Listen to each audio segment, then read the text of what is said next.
Okay.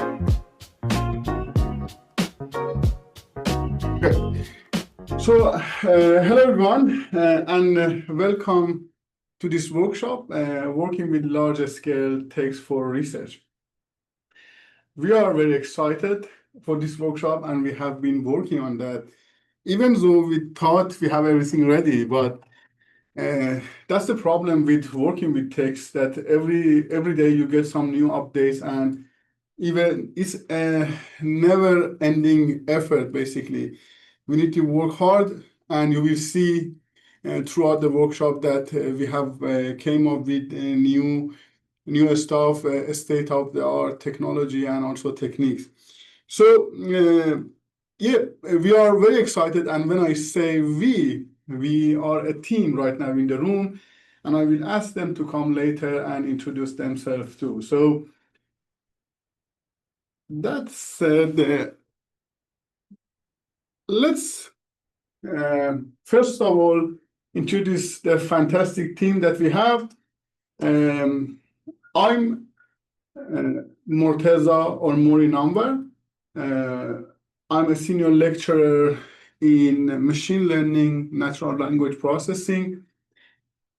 I work in the business school at UQ, and I have been working on machine learning for the last 7 years. And my specific focus is natural language processing, and also I work on text. I have used various sources of text with my fantastic team here, and throughout this workshop, we will show you some of our research project, and we will mention how it's relevant to your learning.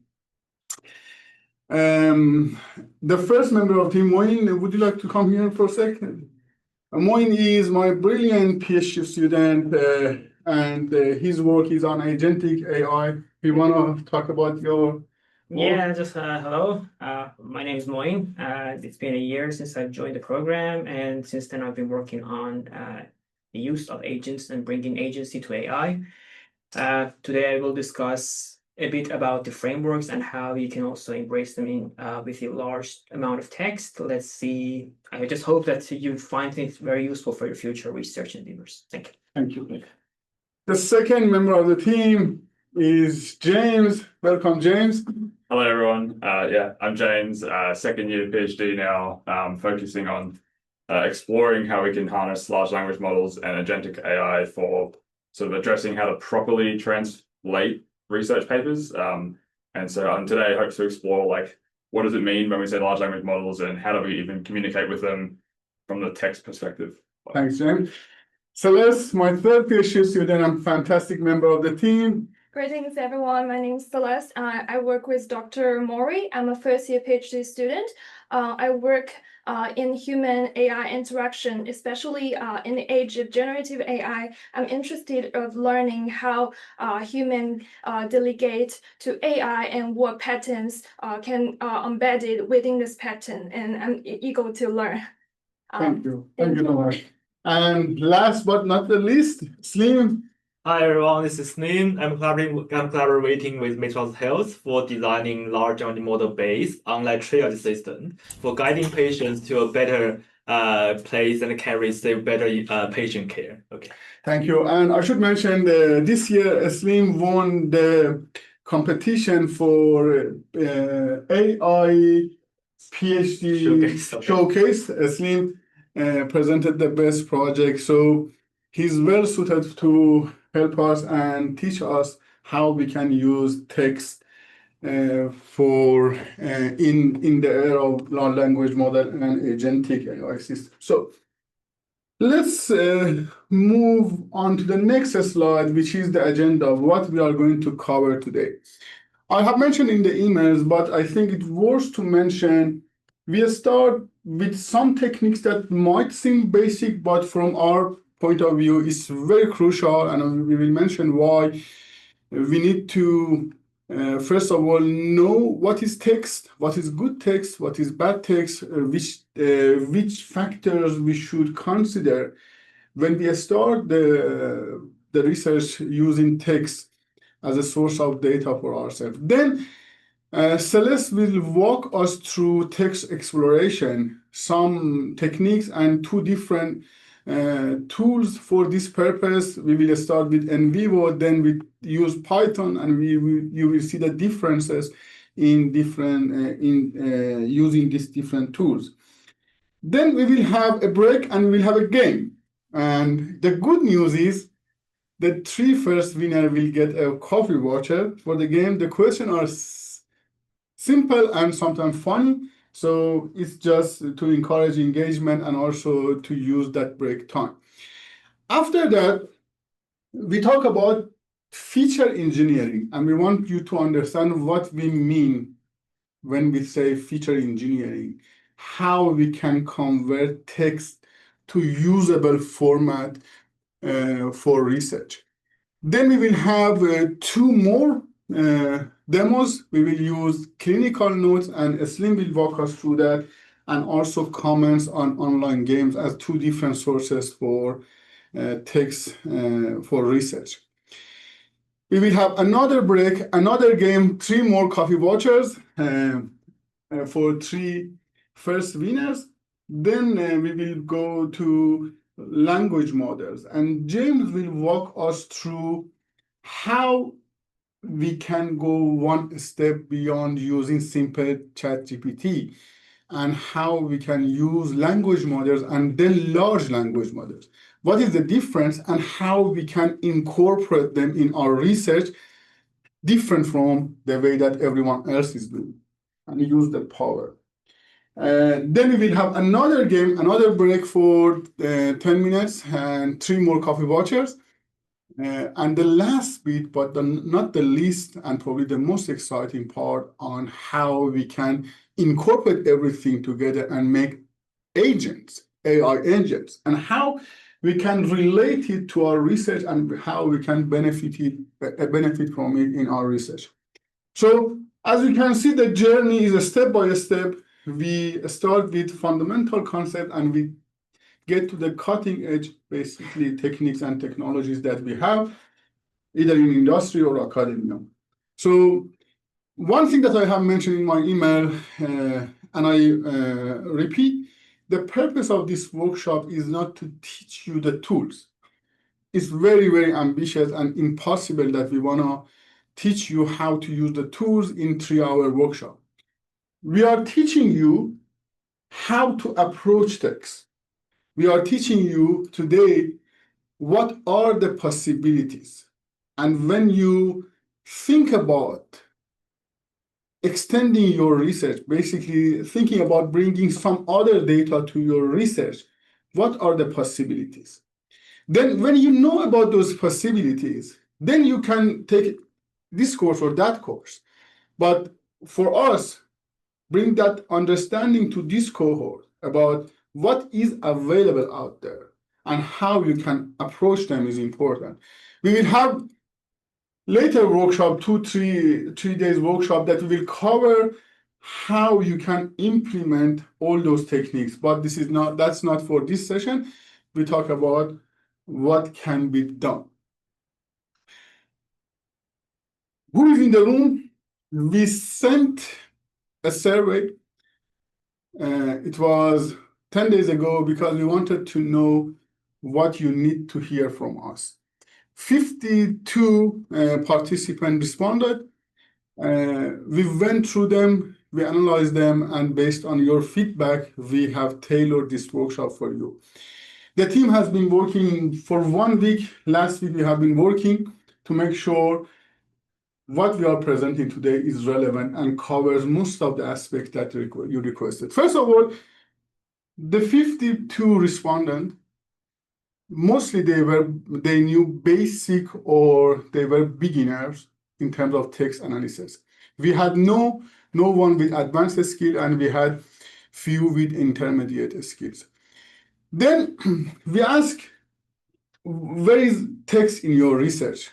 Some of you said it's core of my research. Some of you said it's supplementary, and some of you said basically we don't know how to use it.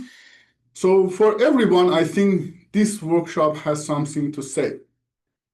We also ask about the tools that you use Python are two scripting or coding tools, but most of you said Excel and Vivo and Atlas TI, which is fine, and some of you said others. Also, we asked, okay, what you want to take from this workshop? Analysis, statistical analysis, method, large scale, they were the words that were frequently repeated. And also we asked what type of data set you want to see. From interview data, social media, healthcare, and gladly, I think we will cover most of the frequent requests that we have had.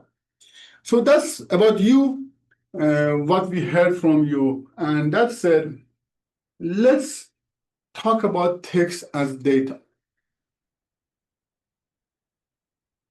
It's not the first time I'm talking about this. And in coffee chats, in the corridor, in the meeting, people come to me, and especially PhD students, they want to use text.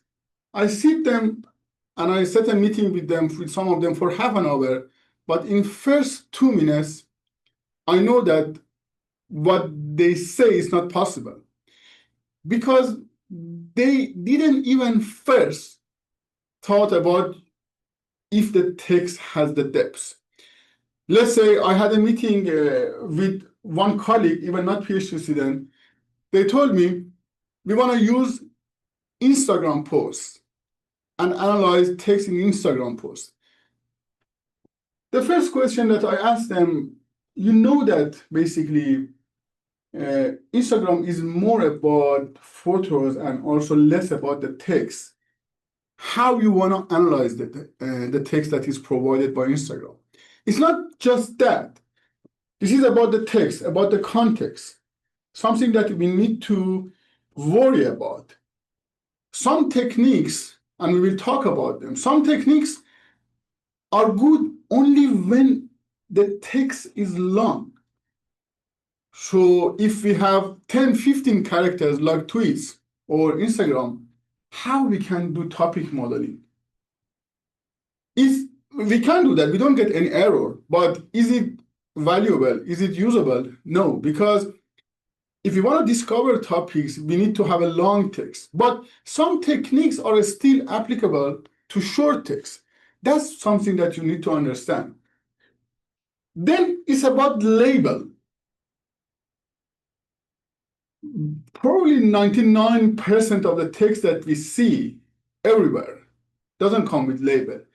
And that's the biggest issue for using text. By label, let's say I make a comment. Okay, the comment is there in social media.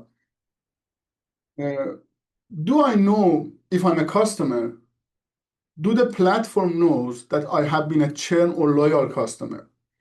Or I make a post about my health condition. Do they know if I have mental health issues or not? That's the label. The text doesn't usually come with that label. If it's coming, is golden source of data. The other thing is the linkage. With linkage, can we link the source of text with, let's say, our transaction system? If the text is coming from our customer, is it linked to their purchase behavior? And we have some sort of this text, and we have been working on insurance data. Let's say a customer call the companies, their voice is recorded, and then it's converted to text. Then the company, especially the insurance company, link that text to basically their claim, the insurance claim. So the text is linked to other source of numerical data. So if our text has the context, if it has the linkage, and if it has the label, fantastic. But if it doesn't have any of them, or all of them, or some of them, still we can use it. And we will walk you through that throughout this session. The sources of text, I will categorize them in 3, but it can be more. It can be a public or online source of text, like social media data, news article, customer reviews, and I have been working especially on customer reviews in several projects. It can be from research or field work, like interview transcript that Celeste will walk us through that later on, or it can be open-ended surveys, responses to the surveys, or other sources like medical note or academic papers that are better sources of data that Slim and also Moin and James will walk us through those cases. To summarize, when you think about text, you consider these three different aspects: context, label, linkage. For some of them, like customer reviews, if I want to work them, let's say I take customer reviews from Amazon and I work on them, the linkage is not there. But if Amazon itself want to use them for their research, for their R&D, they can have the linkage because they know the customer who has purchased the product, what has been the amount they have spent, when it has been, and they can look at the frequency of their purchase. So that's the last slide that we have about text, to understand text before starting to analyze. And I want to also provide this overall view of the terminologies that we have in this space, because I have seen a lot, they have been misused without clarifying the boundaries. I'm not a big fan of the term AI because I more like machine learning, which is the engine of modern AI systems. If we set apart the rule-based AI system and automation, machine learning models are the driver of modern AI systems. So machine learning, and when we talk about machine learning, that learning aspect should be there.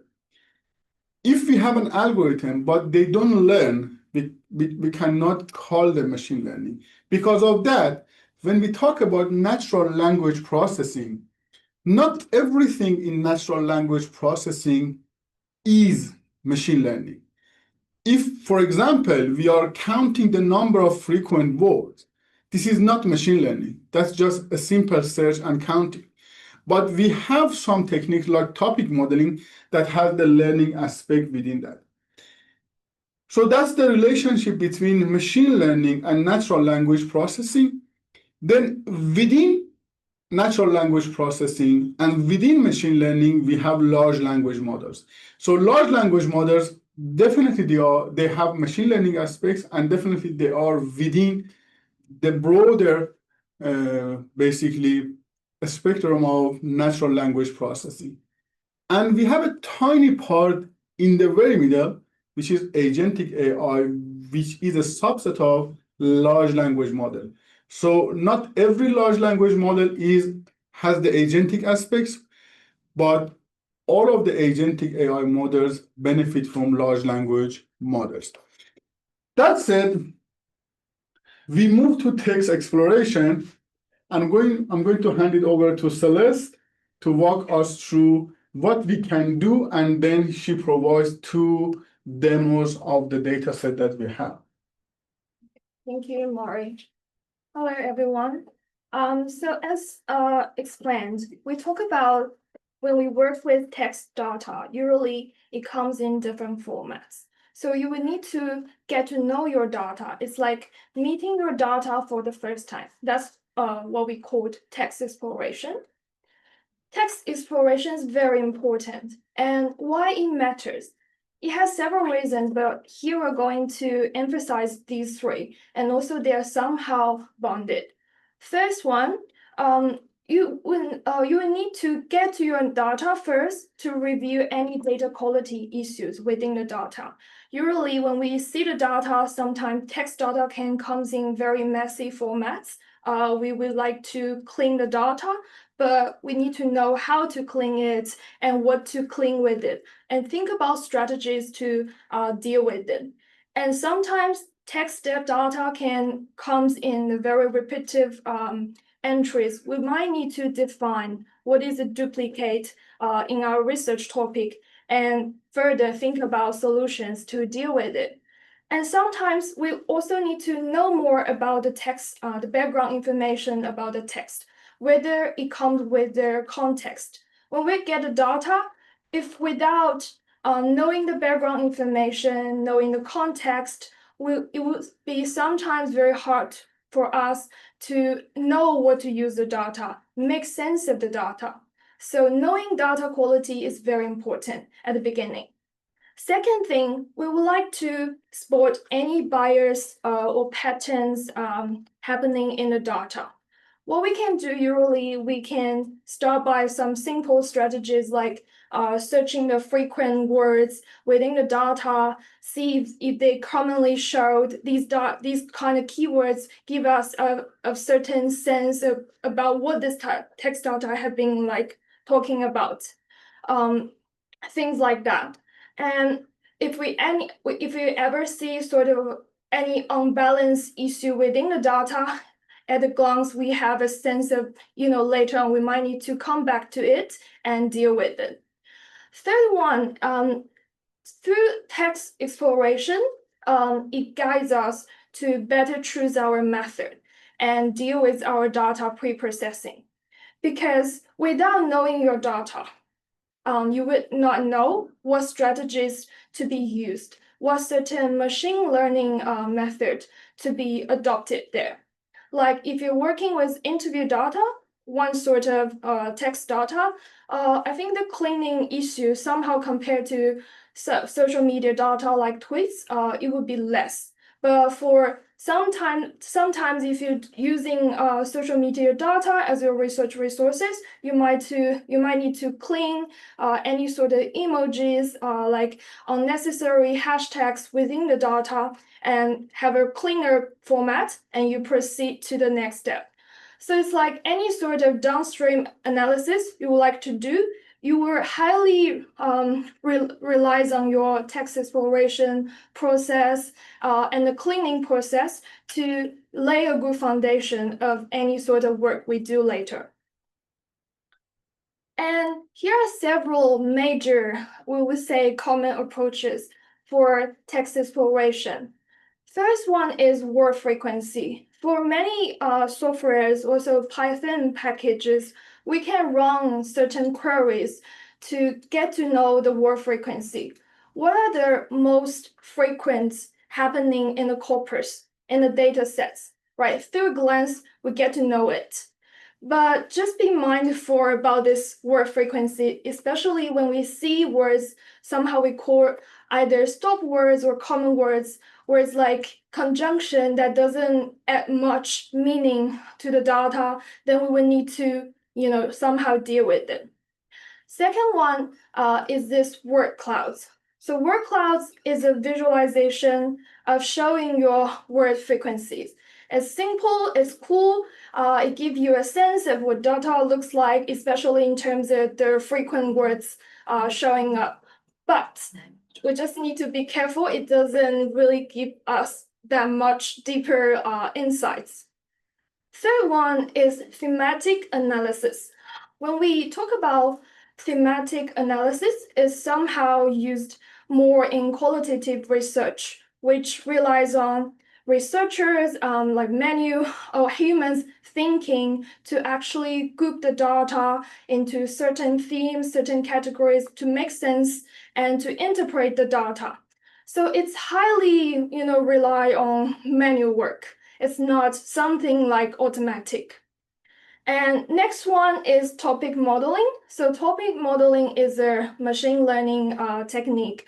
Basically, when we run topic modeling, we can somehow use automatic approach to get sense of the data. What are the potential themes within the data? And somehow if we have profiles listing, if we know the context of the research well, we can use profile strategies to better organize the data and see what are the potential themes within it. Yes.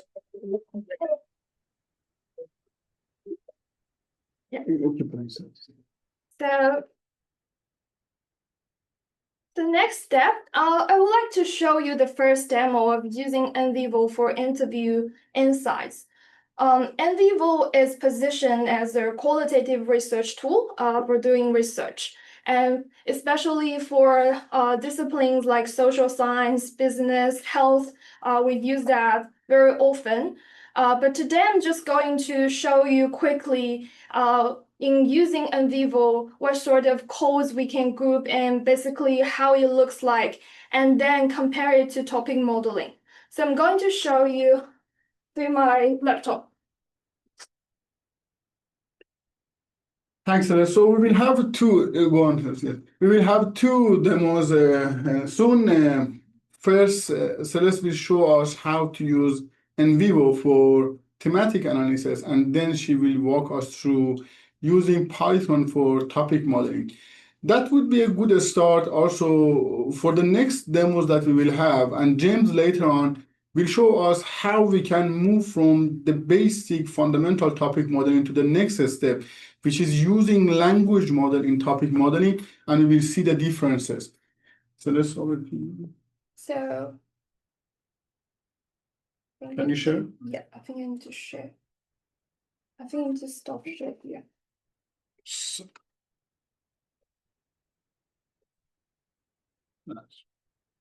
in here, I'm going to show you a data set, especially research conducted from years ago.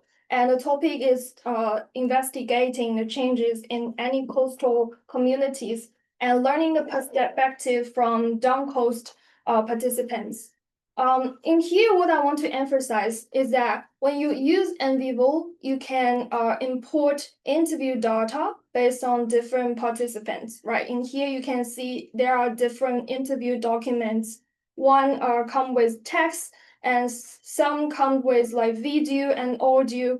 These resources can be later on transcribed into text, and we can use it as the qualitative resources to get to know their context. That's one thing I want to show. And another thing is, when using NVivo, you can also import survey data. Although it's very simple, just be careful, even though we mention we want to know how to deal with large-scale data. The problem with using NVivo is that you can deal with small and medium data sets very well, but if it comes to large-scale data, it's just NVivo is a GUI, so the response might take really long time. So that's something we need to bear in mind. And you can in here use survey responses and for recording all your interviews data and get to know each of their distribution of their survey. That's something I want to emphasize. And another thing is about coding. So coding is something focal in qualitative research. As we mentioned before, thematic analysis, right? We want to get sense of our data. Usually this thematic analysis, you can be guided through literature or theory or certain methodology to conduct your analysis and create certain category based on that themes. You can like manually define it first, or through open coding, you slowly make sense of it and you create these basket yourself. So it's like highly manual work, right? It always requires you to think about and guide the process of interpretation. And in here, something cool here, it shows auto coding. Right, in NVivo, it actually has some sense, some element of automatic thing. But I have to mention in here, auto is not that really like advanced when later on compared to topic modeling. This auto coding, it's just, we translate it into words. It's like NVivo will code for you. But the patterns it can recognize, it can identify is very simple, only based on certain speakers, certain interview questions, if you have defined your interview questions and you will just organize your data based on different questions you have created before. So the automation here is very limited. It's just surface level. And in NVivo, you can also quickly run word frequency to see the word cloud.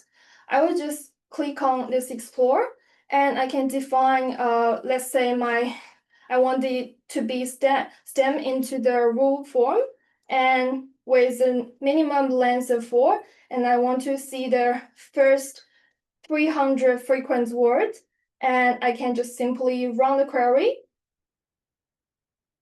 And you would give me an output of what are those, frequent words that are showing up in the data set. You can click on the word cloud feature to see it. As I mentioned previously, word cloud is cool, but it doesn't really give you, much insight. As I mentioned, this data set is something to do with the coastal area, people living in there, how they think about things. So you would actually see keywords like beach, shoreline, these kind of keywords showing up. So that's basically NVivo, and I should move to the slides. Thanks, Celeste.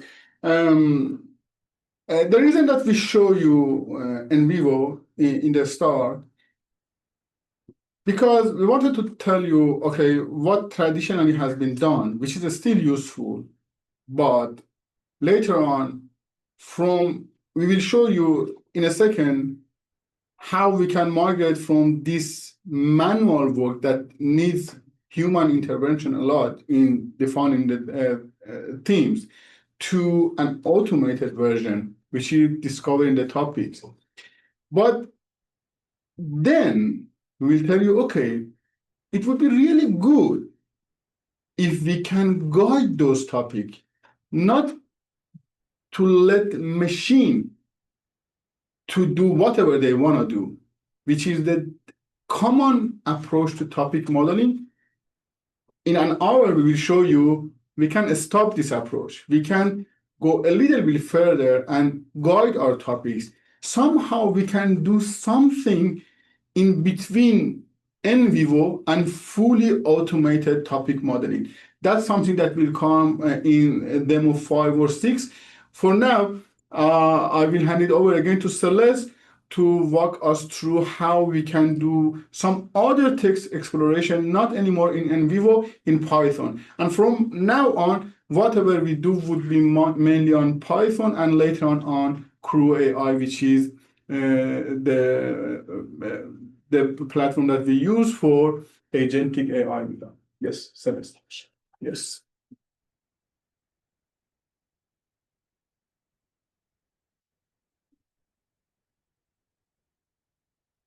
Thank you, Maury.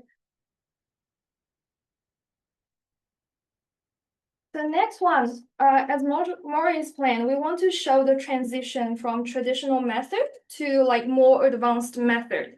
But before that, we have to lay a really good foundation of text pre-processing.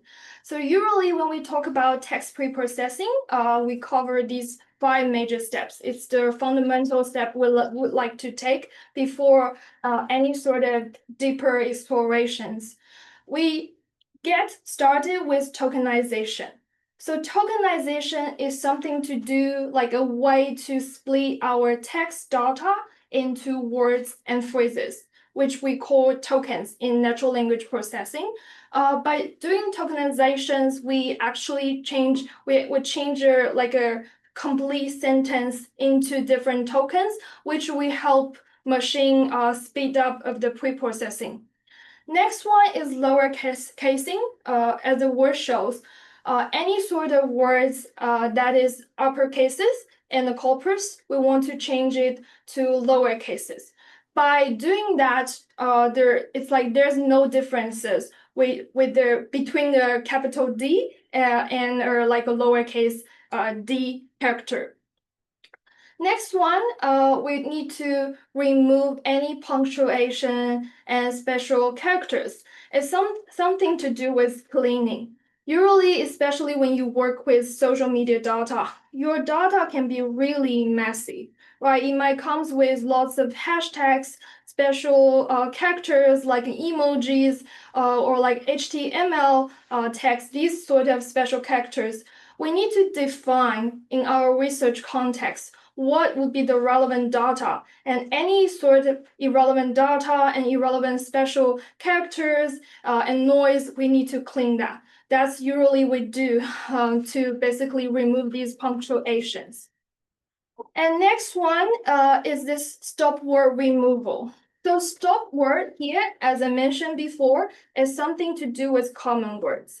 Words that are showing up but doesn't really add much meaning to it.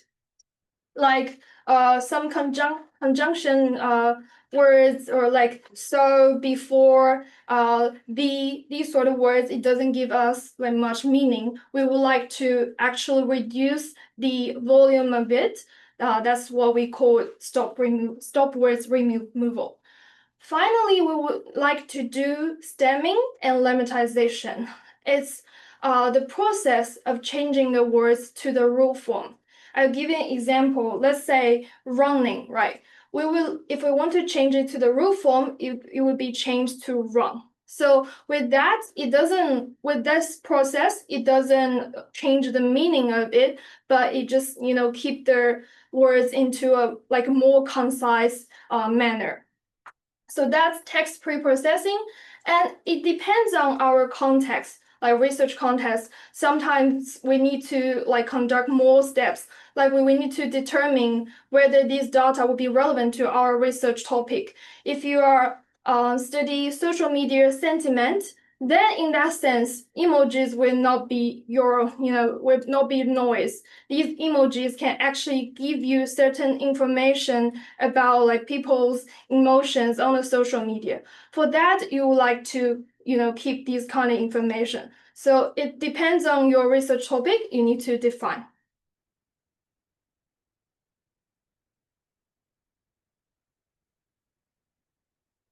So next one, I'm going to show you the second demo of using reviews as a research data sources. I'm going to conduct this using Python packages. So review is their authentic resources for text because it actually record customers their real views towards certain apps or certain platforms, certain products. So we like to use, it's a very common used or text data within research. Thank you, Celeste. Celeste is going to prepare the second demo. Meanwhile, if you have any questions, please put it in chat box. The team, Eslim, Moin, and James would answer the question. During the break, we would be available for basically proper Q&A. But for now, the team would handle the question. And thanks for James for your answer. And thanks, Aisha, for the question. Okay. Before I run topic modeling, I would like to show you how this text pre-processing looks like when using Python to run it. We started by importing the libraries and data. You really need to import some commonly used library like pandas or NumPy and import your data. I'm just going to run it and let's see how our data looks like. So as you can see, this is a review data for like a healthcare app. We call it COVID Safe. And it comes with information like the dates that the review is created, the summary of the review, and the specific review is the focal of, our main focus. And it comes with rating and the version of the apps and which app store it's using, information like that. And as I mentioned, because we are focusing on text data, so we would be using this review data, right? And let's read, if you run review data, you can see we get the information for each of the text review and list it properly in a structured format. Then we want to conduct the first step of text preprocessing. We will run this tokenization. And in this, we're going to use NLTK, this library. It's a very famous library in natural language processing. There's some like built-in functions, packages that is already trained, and we can use it directly. You just need to simply import a package and use it, apply it to your data. So let's run it, and we will see how it looks like. So now by running this specific function, we see initially our data is a complete sentence, right? Now, but by doing this tokenization, it has been split into different tokens using a comma to separate each other. That's tokenization. And then we would like to do case folding. So case folding is just changing the upper cases to lower cases. Simply, we can run this lambda function, and let's have a look to do the comparison. From a glance, initially, let's say this word, right? So it has been changed to like lower cases. That's the effect after running this case folding. And then we would like to remove all the stop words. Stop words are the words that doesn't add much meaning to our analysis, remember? And we're still going to use NLTK, but with the package corpus to import the stop words. And in here, we can either use the default stop words list, the stop word list that the library has already created for us. We can also add certain stop words we think. Let's say for my case, the en vivo case I've used, because it's something to do with the coastal life, then there will be definitely keywords like beach, certain words that it frequently show, but it doesn't add too much to the meaning. Then I will extend these stop words by adding it and apply to my case, right? So if I show you these, my stop words list will include something like be, because, being, these sort of words we call it stop words. Then we want to definitely filter out them, right? And if you run it and actually see it, words like so, right? Initially we have words in the first line, first record, but it's now deleted. It's removed already. Then we will need to clean our data, especially for punctuation or special characters that we don't need to use it. Remember, sometimes, especially when working with social media data, the data comes in a messy format. Usually there will be specific hashtags that you need to remove.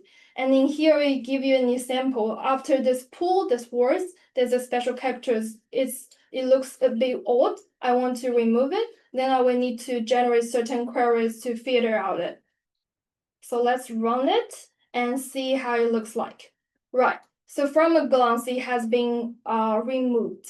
That's what we call cleaning punctuation with certain steps, certain approaches. And finally, this lemmatization. Lemmatization is changing the words, transforming it to the root formats. Okay, so that's the pre-processing steps. In here, we only conduct 5 steps, but you might need to revisit that even later on when you actually run your machine learning model, you use large language models to make sense of your data, and you might at that stage realize that there are some new added cleaning issue that you need to revisit your pre-processing. It's not like a one-shot down job. You might need to come back later on.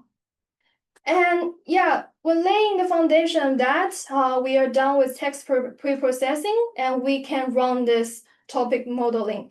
As mentioned, compared to thematic analysis used in qualitative research, which highly relies on humans thinking to identify patterns, identify themes, topic modeling is an automatic way to do it. It just unpack the data and explore the data and identify potential themes for you. It's very simple. You just need to define, let's say, how many topics you would like to get and see the visual. And I'm going to run the query now. and you will give me certain topics. And here I define I want the topics to be 4. And if I run it, I will see there are likely 4 different topics generated, right? I can also visualize it. If I run this query, and down the bottom, I'll be able to see the topic modeling.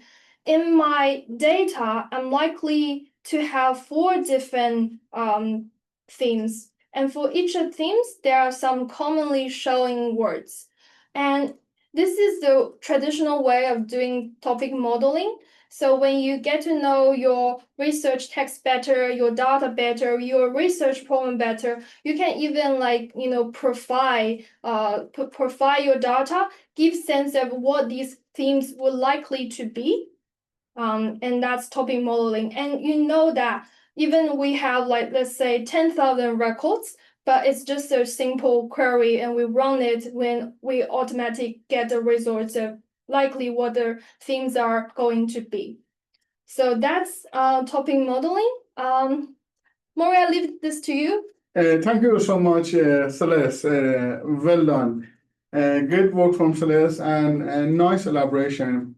What I want to add, we have started with a model, an approach for topic modeling that probably me and my team would never, maybe the word never is too strong, we avoid to use it because there are many advanced techniques. But we want to, as Celeste said, that to lay the foundation to say, okay, what is the common approach to do that?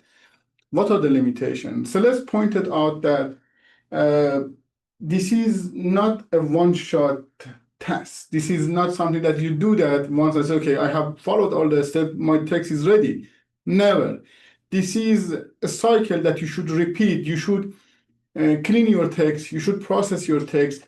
Go back and see the result to see remove. Maybe in my research, I have repeated this process 30, 40 times because you develop the topic. You say, okay, this shouldn't be there. That shouldn't be there.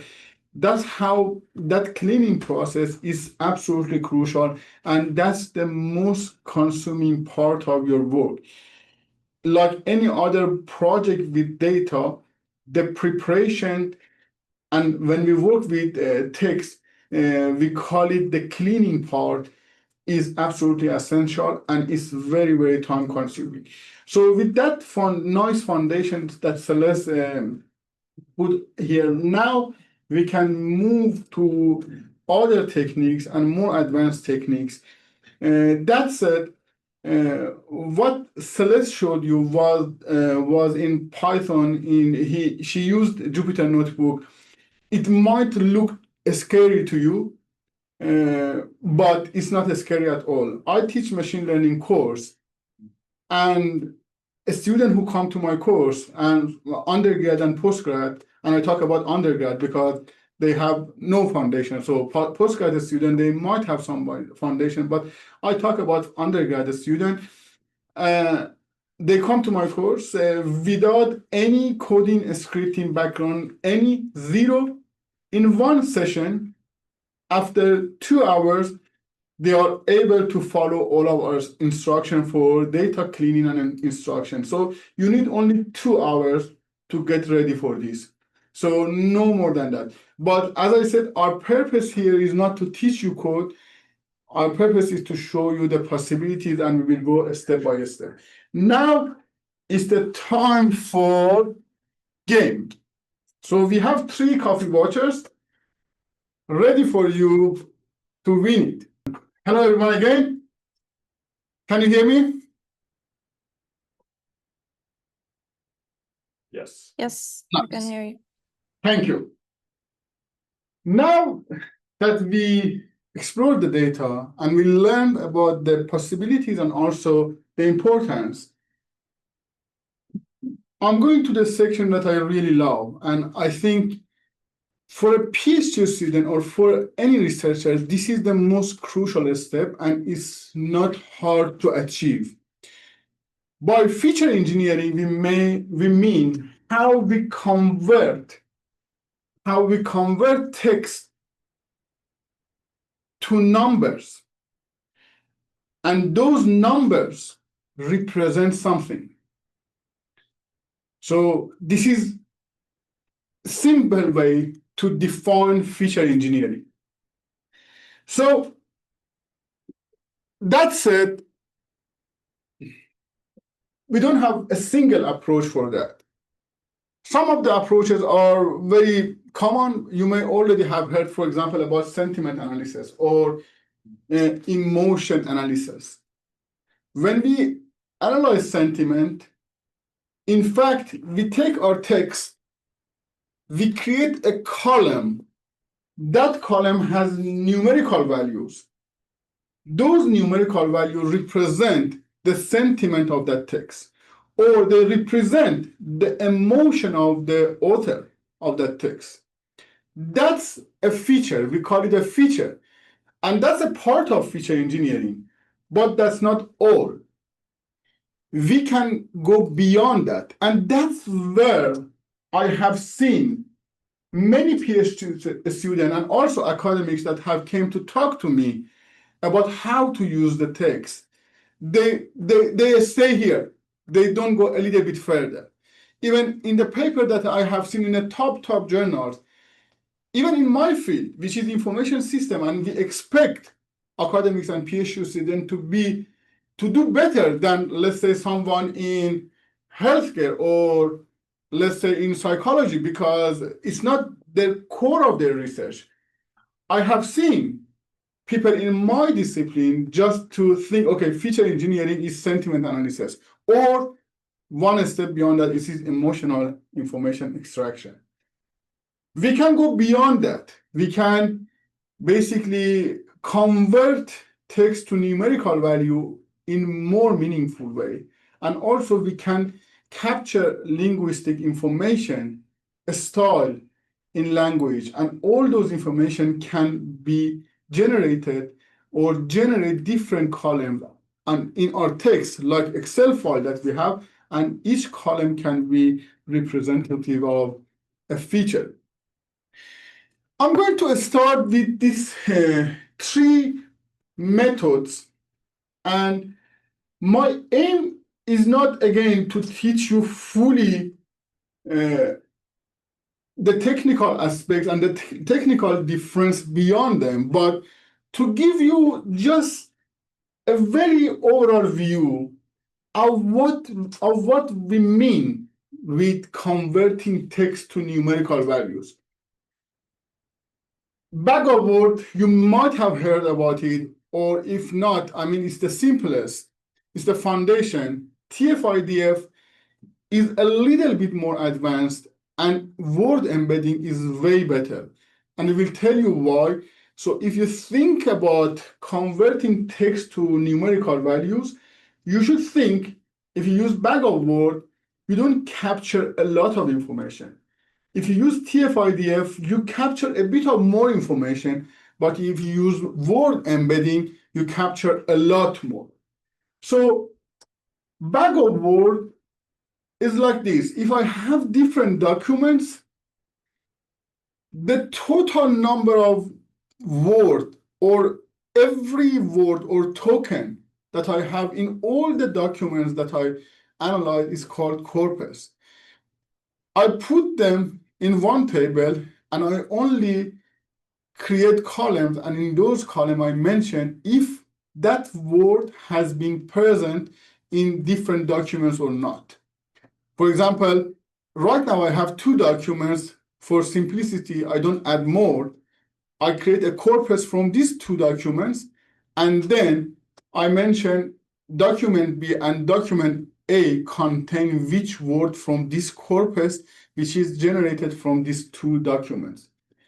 You can imagine when we have thousands or we have millions of documents, how big this corpus would be. When we say bag of words, we mean a matrix, a really huge, big matrix, which shows if each document had that specific token or word within itself. This is bag of words, and it's a big table. The reason that bag of words doesn't bring a lot of information is that it's simple simply talks about presence or absence of tokens or words in a document. TF-IDF goes one level above that. Basically, it says not only talks about the presence or absence of tokens, it also talks about the importance of those tokens. So it comes from two parts: term frequency, inverse document frequency. Without going to the details, when we have TF-IDF, not only we represent the presence, also we mention if that specific word has been important in the overall corpus we have. So if it's a unique word, the value of that word would be higher. That's TF-IDF. As I mentioned, we can go a little bit further and we talk about word embedding. So I put word embedding in one column, TF-IDF bag of word in another column, because TF-IDF and bag of word follow the same principle, with TF-IDF to be a little bit more advanced. But word embedding has several advantages.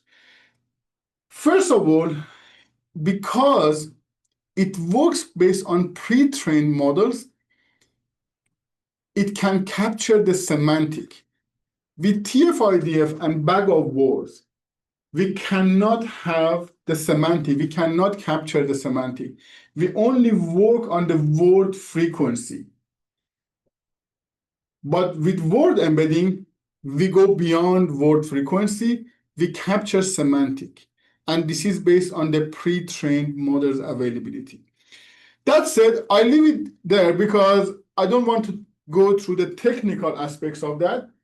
We named two different models, but for you to know, if you want to basically explore or if you want to do feature engineering, you can think about going beyond TF-IDF to word embedding and capture more and more meaning. And when you capture more meaning, let's say if you want to do a statistical analysis or if you want to do machine learning model development, you have created a better predictor for your target variable.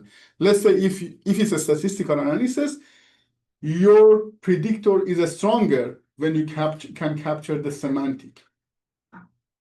That said, I'll hand it over to Slim to show us if we have clinical notes and we want to use it for research, how we can apply feature engineering. Over to you, Slim. Okay, thank you, Maury. And I'm going to share my screen. So, okay, so can you guys see my screen here? Not yet, Slim. Yes. Okay, sure. So, thank you, Maury. And hi, everyone. This is Slim. I'm going to walk you through two demos of about feature engineering. We are using two different types of data sets. One is connection node, another one is social media comments. We'll focus on the connection node, and the connection node we have is from the very popular and widely used public data, clinical data set we call mimic. And we extract the connection node and the discharge decision. So you can see here. So usually the connection node will have 300 to 900 words per node.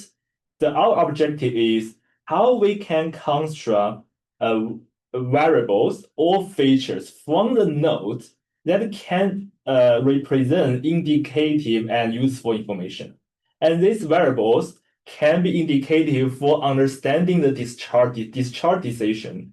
Then we can use it for the further statistical analysis or the computational modeling. For example, we can build a model that use those constructed features to predict if the patient should be discharged or not.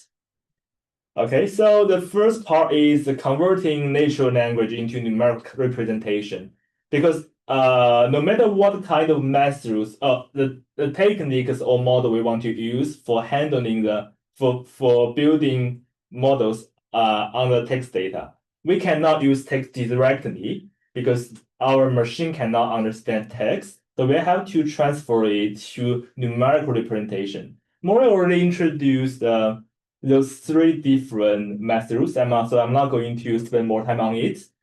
So for bag of words, we just use the simple I would say more just simple library online, so we can apply the bag of words on our connection nodes. It's here, and the bag of words will build a vocabulary that contain all unique words that have been used in our dataset. So, but usually there will be too many, so you can only keep some of them. For me, I only keep the most frequent 5,000 unique words or unique tokens. So then the backboard is going to calculate how many times does each unique token or unique word appear in each document in each node. So you can see result here. Everything is zero because we have too many unique tokens. And for the average document, they have not used these words in their dataset. But now they are already numbers. So later you can use it for analysis and all the modeling. The TF-IDF is based on the bag of words. The only difference is bag of words only consider the frequency or the period of times. But the TF-IDF consider the importance of the words. If the words appear too many times throughout the document, the TF-IDF is going to give the lower weight or lower importance to that word. So if we look at this example, so I pick up the first connection node and find the word that have appeared. So in bag of words, they use without this word 3 times. So they will be converted into 3. But for TF-IDF, they are not the numbers like that, the times, but they are the percentage. So they are the weight or importance of every word. But usually, for both bag of words and TF-IDF, they all lose important information. We call it thematic information, because average word are considered as the independent word and isolated elements. So we don't consider any relationship and contextual information. So all research nowadays, they are all using word embedding. Word embedding are usually using pre-training models to capture relationship or similarity between the words or different expression. So today we just use a very simple word embedding model. So others have built this model. You don't need to do it. So others have built this model. We just use it. This is what we call doc2wake. Doc2wake is the word embedding model at the document level. So this model can transform our connection nodes into different, I would say, dimension of embedding. So you can see results here. We ask the model to generate the 10 dimensions. But you can customize it. But so now this, I know this number seems a little bit messy and hard to understand, but in fact, they are numerical representation of this connection node. So later, when you are going to build models, so you don't need to use nodes. You just use those 10 embeddings. They are representation of the nodes in your dataset. Okay, so later we can also learn from the linguistic information. For example, we can use post tagging, the part of speech. For average word, they all have their part of speech. For example, noun, verb, and adjective. And understanding them can help us understand the linguistic structure of the nodes. We will use the post tagging model also developed by others. So the post tagging model, they are already pre-trained, so they know. So they are going to, when we apply this model on our dataset, this model is going to screen average word in our connection node and predict whether the word belong to noun, verb, or adjective, and then give you results. So it's like kind of prediction. We can also add another thing we want to know, another linguistic form, the part of speech here. We call it uncertainty of adjective. It's like the possible, probable, or likely, uncertain. So the more uncertain adjective we have, maybe they can be indicate that the patient have more complex symptoms, and they can influence the decision of discharge.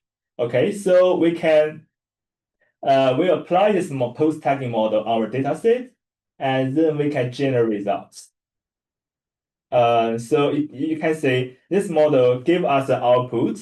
They calculate the number of the nouns, verb, adjective, and uncertainty adjectives for every average connection node in our dataset. But I only show the first 5 for simplicity. So later you can use those numerical, I may say, features for analysis and building models. And we also have we can also have the method to measure readability metrics. Readability is like how difficult or how hard to understand the connection node. Maybe the more difficult for us to understand the connection node, it can influence the discharge decision. So you can build a hypothesis on that, but the important thing here is how we can measure readability metrics. We have lots of methods defined by others. I just use one of them. We call it SMART. So you can say we just apply SMART method online as we then import it online and apply our connection node, and then we can generate the readability metrics. It's very easy and very handy. And the higher scores we have here, which means the more difficult for us to understand the connection node, is because they have lots, maybe the more complicated terminologies or more complicated structure of sentences. Okay, so the next step is how we can extract structured domain information. This is everything is very popular and important in the clinical research, healthcare research, because we know the connection node will record some I would say structural information like the diseases and maybe the symptoms and all their solution for the treatments. So we can extract this information by our instruction. For example, the first method we can use keyword extraction. For example, we want to know if the patient has some life-threatening diseases that can influence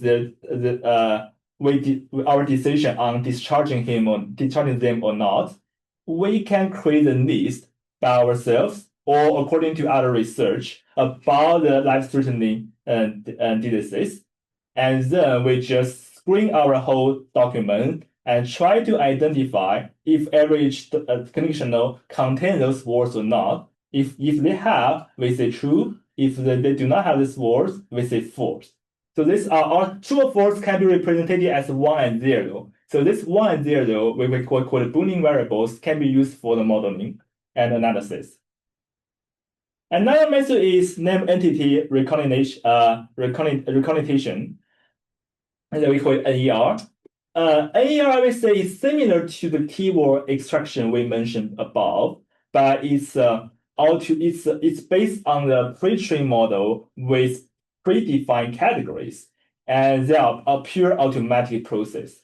For example, we can use the NER model pre-trained on the biomedicine domain. So this model has 17 categories. Category like the simple chemical, tissue, or cancer.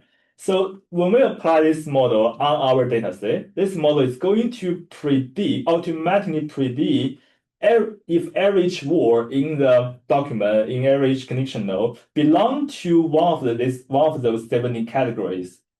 So so then we calculate the numbers.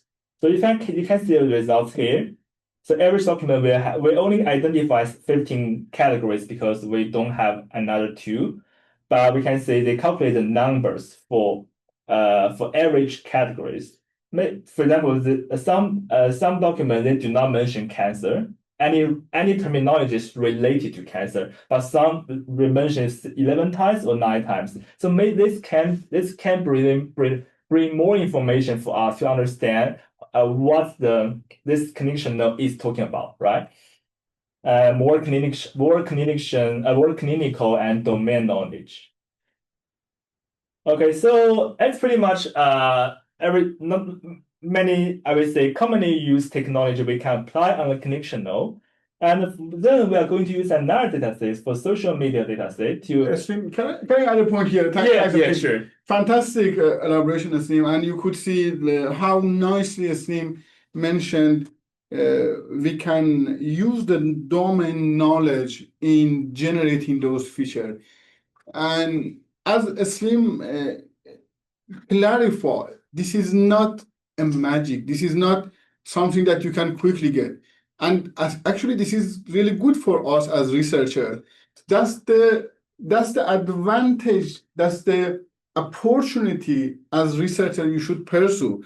Because if everything was automated, then as the domain expert, what would be your role? Then computer scientists would do everything.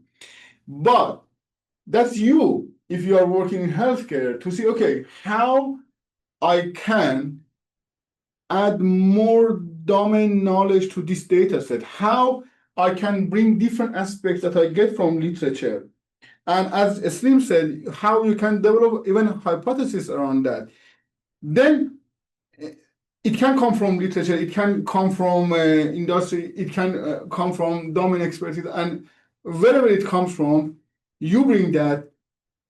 The only thing that I encourage you to know, and I want you to do that, and I want you to practice, is to get rid of that fear. The fear that when you see the code here, you say, okay, it's not mine. It's not for me. I hate coding. This is the wrong mentality. This is the wrong attitude that I have seen in my student and I have seen in PhD student, because this is the easiest part. This is the easiest part, and you can learn all those things, all those codings, the basic stuff to handle it in a couple of sessions. But you should know those opportunities are there. Then you have the motivation to go and learn the level of scripting, and I don't call it programming. This is just scripting. And with the help of AI right now, you don't need to bother to create those codes. And I doubt if Aslim has written those codes. And I would never do that. I don't think Aslim has done it too. We just use GPT or we just search it. We may try to understand and fix it or basically revise it, but nobody's going to write all those codes. Nobody, no programmer, even super expert one, because it's there. Only you need to put the dots together, and you need to know that those opportunities are there. Another thing I wanted to mention, back to the very, very first slide that I talked about the features that you need to search for in data. One of them was label. If you notice, this data set had two really great features. One, it had the depth because it's a note. Why it has depth? Because it's a clinical note that nurses or GPs have written about the patient. So it has the depth. It's not just a tweet. Someone in the bed had thought about something and has written 2 or 3 words with lots of emojis and hashtag. That doesn't have depth. But this is a clinical note. This has the depth. The other thing this data set has is a label. The decision, discharge decision. This is the label, what I meant before. So the text itself is linked to a label. So when I create this feature, then I can develop a model to predict the discharge decision. For example, if I have the note from another patient, but we don't know the label, based on this information, we can make that prediction. Thanks, Aslim. I hand it over to you for the next. Okay, sure. Thank you, Maury. Okay, another thing I want to add here like for all the models and like the other developed for our for different purpose of the feature engineering. The one important thing is there are lots of models we can use. And for example, today I use the model trained on biomedicine dataset, but in fact it is not perfectly suitable for our case, which is clinician nodes. They are quite different. But for simplicity for of the demos, I use that. If you can also search for like the different NER or the post-tagging models training on the clinician nodes or clinician data sets, then you can, but that will be more, I would say, takes more time. But if you can apply, you can also apply them on doing those and achieving the objectives here. And there are lots of other techniques, so that can waiting for you to explore by yourself. And okay, so next step we are going to use the social media dataset. As you know, social media dataset is comparing to conditional. Social media dataset are usually more the content is more random, less structural, and more noise inside. But there's still plenty of techniques we can use to extract some interesting feature that can be used for enhancing our understanding or for the further analysis and then building models. So for the social media dataset, we use the dataset extra online. I think it's on Twitter about the users' comments on the online electronic games. So because so so first, because this data is without label, so we cannot do some prediction task, but we can explore this data set from other perspectives. For example, we can understand the sentiment using unsupervised method. For example, we can use we call it Wader lexicon. It's not pre-training, but it's a model used developed for understanding the sentiment of average document. So this model is they has predefined like sentiment scores for average word, like if this word represent positive, negative, or neutral. And not only for the word, but for the combination of words or expression. So then we can apply this model here to I would say to calculate the sentiment score for average document. So you can see here, I gave the rules by myself. If the sentiment score is higher than 0.05, I will consider as positive. It's lower than negative 0.05 is negative. Otherwise, it's neutral. So now you can see here, we can generate the sentiment score or sentiment polarity or intensity label for our comment, for the social media content. So now we understand if this comment is presenting negative or positive, emotions. Another thing there are lots of other things we can do, but I can introduce another example. It's like a profanity check. There is unlike comments, right? Especially on games, maybe there are lots of incivility or even hateful comments. So we can also use the predefined model we call it profanity check, to calculate the incivility score for average comment. So the higher score we have here, which means the more likely this comment is more incivil. So okay, so that's something that's some basic things I want to introduce to you about the social media dataset. And in the last, I want to show you how we can use the I would say the constructive features for building a model, for machine learning model. Like in our I'm going to use the connection node dataset. So we are going to predict the discharge decision.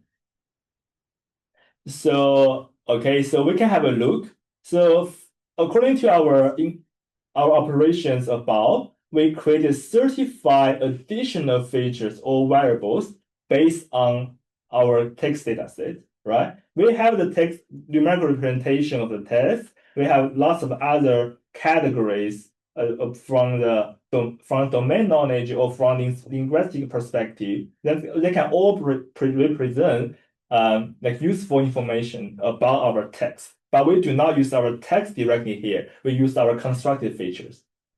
And so you can see the columns here. And our label is discharge or not discharge decision. 0 means no, 1 means yes. Okay. So we can use the X and Y we prepare above to build a machine learning models. For example, I use XGBoost, which is widely used and very popular in the healthcare research. The XGBoost classifier to predict if this patient should be discharged or not. So you can see we can achieve maybe 68% F1 accuracy. It's not very good, but just please consider we only do very basic techniques and operations here. And we only use text data. We do not consider any other like numerical data. So I think that's everything. Okay. Thank you, Asim. As Asim nicely mentioned, we created the features, and at the end, we showed you those features can be used to train a model. That model can be used for prediction. You may say this level of accuracy is not good enough, and as Asim mentioned, we just show you how to only use text. But in a context like medical notes, basically, we have other numerical values too that we can add to our prediction model and enrich our prediction power. The other thing I wanted to mention, as a researcher, you need to keep in mind what is the purpose of using the data, or what is the overall goal of your research. Sometimes you want to explain something. Sometimes you want to predict something and the explanation is not important. Let's say when Slim was showing how embeddings are generated, and if you screw it up, Slim, in the table, you would see we have created features called embedding 1, 2, 3, 4, 5, 6. You would ask, okay, what they mean? We say, okay, you cannot put a label on them, but they show relative values in your data set.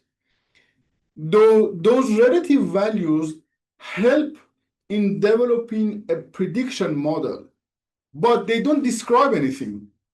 So if your purpose is description or test a hypothesis, you need to go with the features that you can interpret them.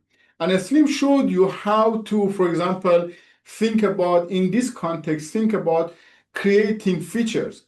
But if the goal is to have a good overall performance, you can use the embedding that they have their relative values, and then they help to boost up the predicting power. That said, I have good news for you. 3 more coffee vouchers are waiting for you.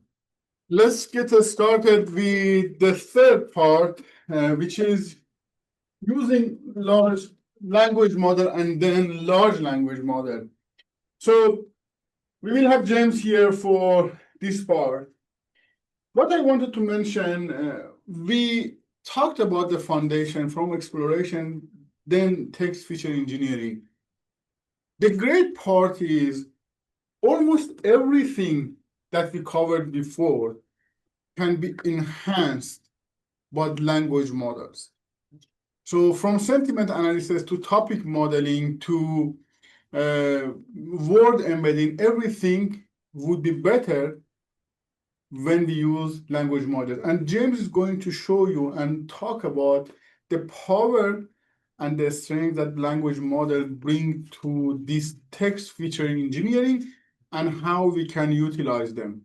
Then when we talk about language model, in the next section, when Moin will talk, he will mention basically how we can put agents that use language models to do a great job for us. So I hand it over to James.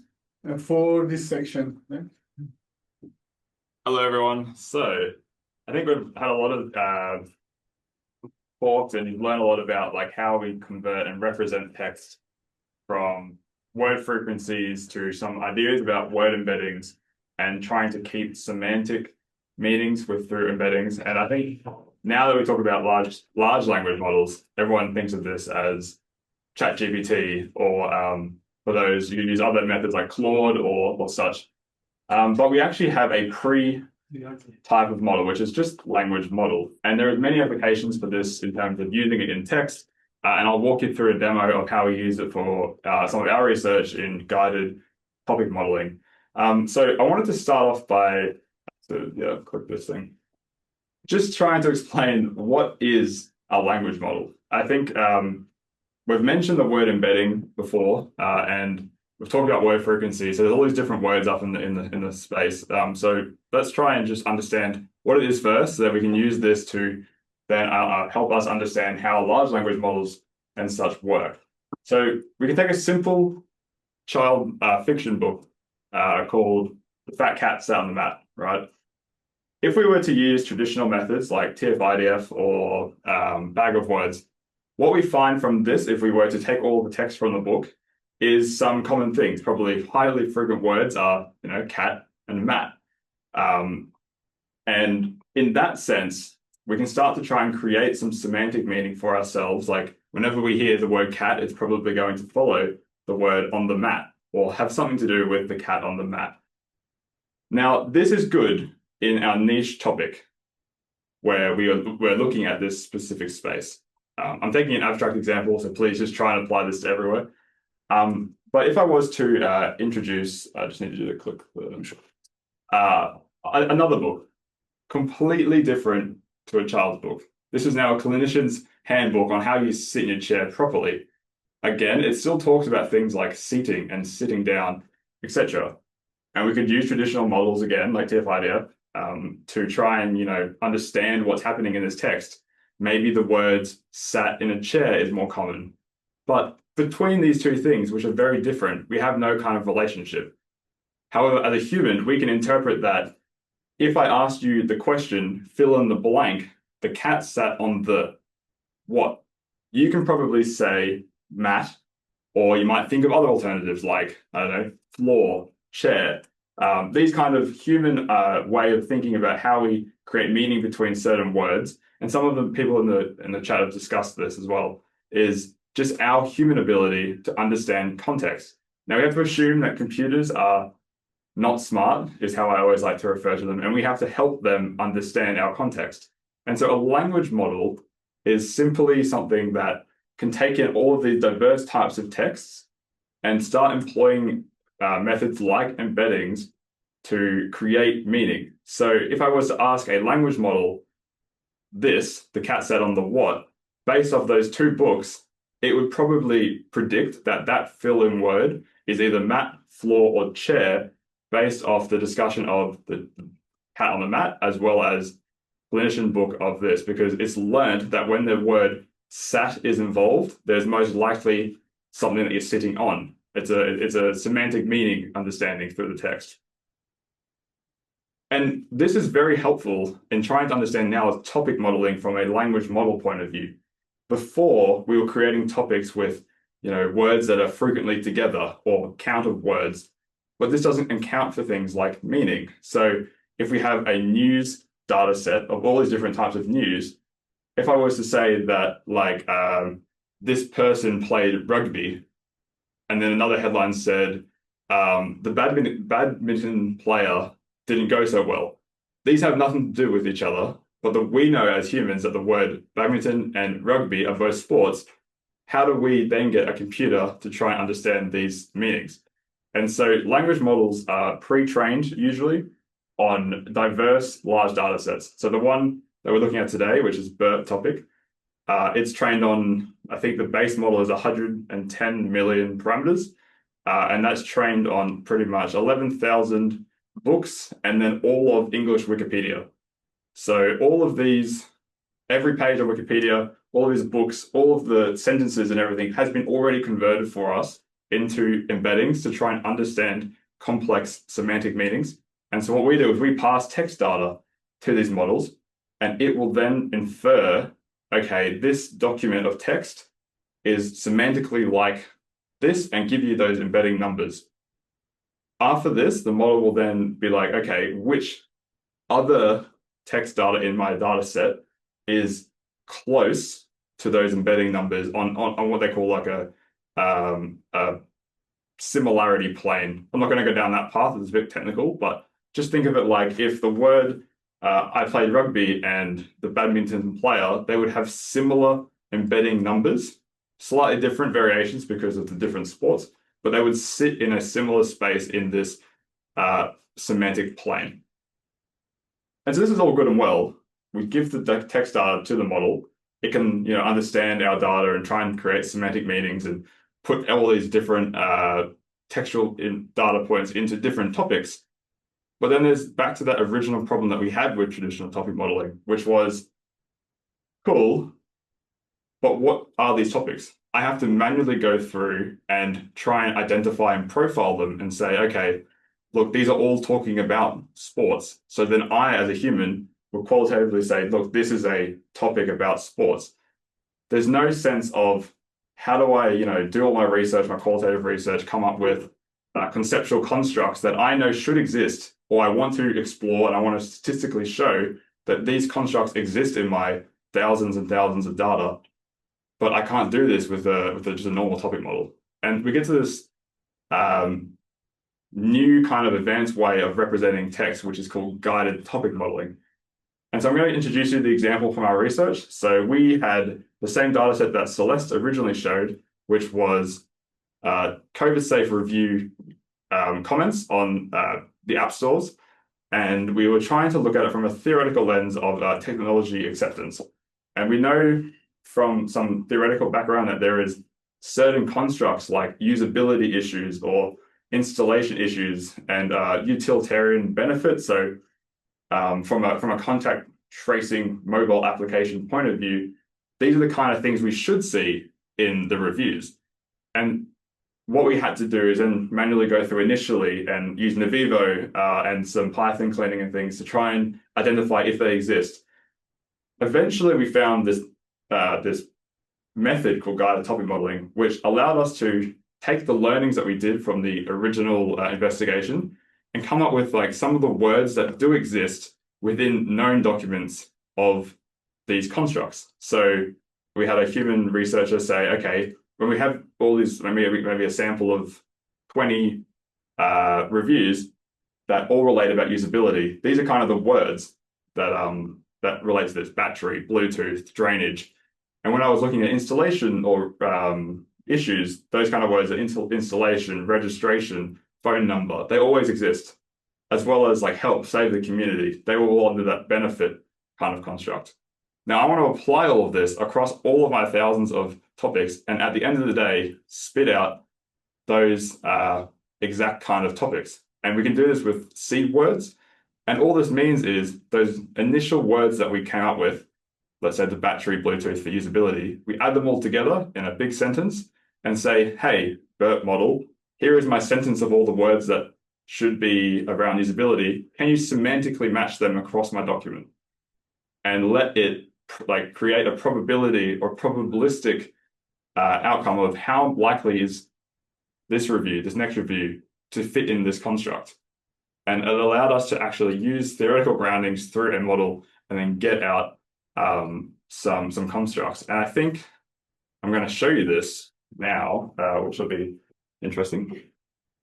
Not sure if you have anything to add more. But... No, thanks, James. As I mentioned initially, when we talked about thematic analysis through NVivo, and also Celeste showed you how to use a model called LDA to develop the topics. We said thematic analysis needs a lot of effort and basically work from the researcher side. And on the other hand, the LDA doesn't need a lot of effort, but basically it's mainly done blindly. Blindly, I mean, computers have some reasoning behind that, but from a researcher perspective, we don't have a lot of influence on that. Because of that, many researchers and many papers which have used this approach for topic modeling, basically, they haven't generated significant result. What can be done, and James is going to show you how to bring these two approaches together, how to have, as a researcher, an influence and a view on how to develop the topics. That was the promise of thematic analysis. So we will bring these two together with guided topic modeling and also with using the language model to develop the topics that is of our interest for the research. Yeah. So I'm just going to return back to traditional LDA, which is what's shown earlier. So we have these 4 topics that we use with the word count frequency, and you can see as I go over them what the kind of top words are, and I would have to manually, inspect these. A lot of messiness because it's purely just using frequency of words. It doesn't have any idea about meaning. So the way people write something is going to be different to how the next person writes it, even if it's about the same construct. And so we can move down towards this kind of language model space. I've done a little bit of extra cleaning things purely based off our research. So you don't have to explore this, but we've just added some extra words that, we deem as stop words. And this just helps in the cleaning process of running these BERT models.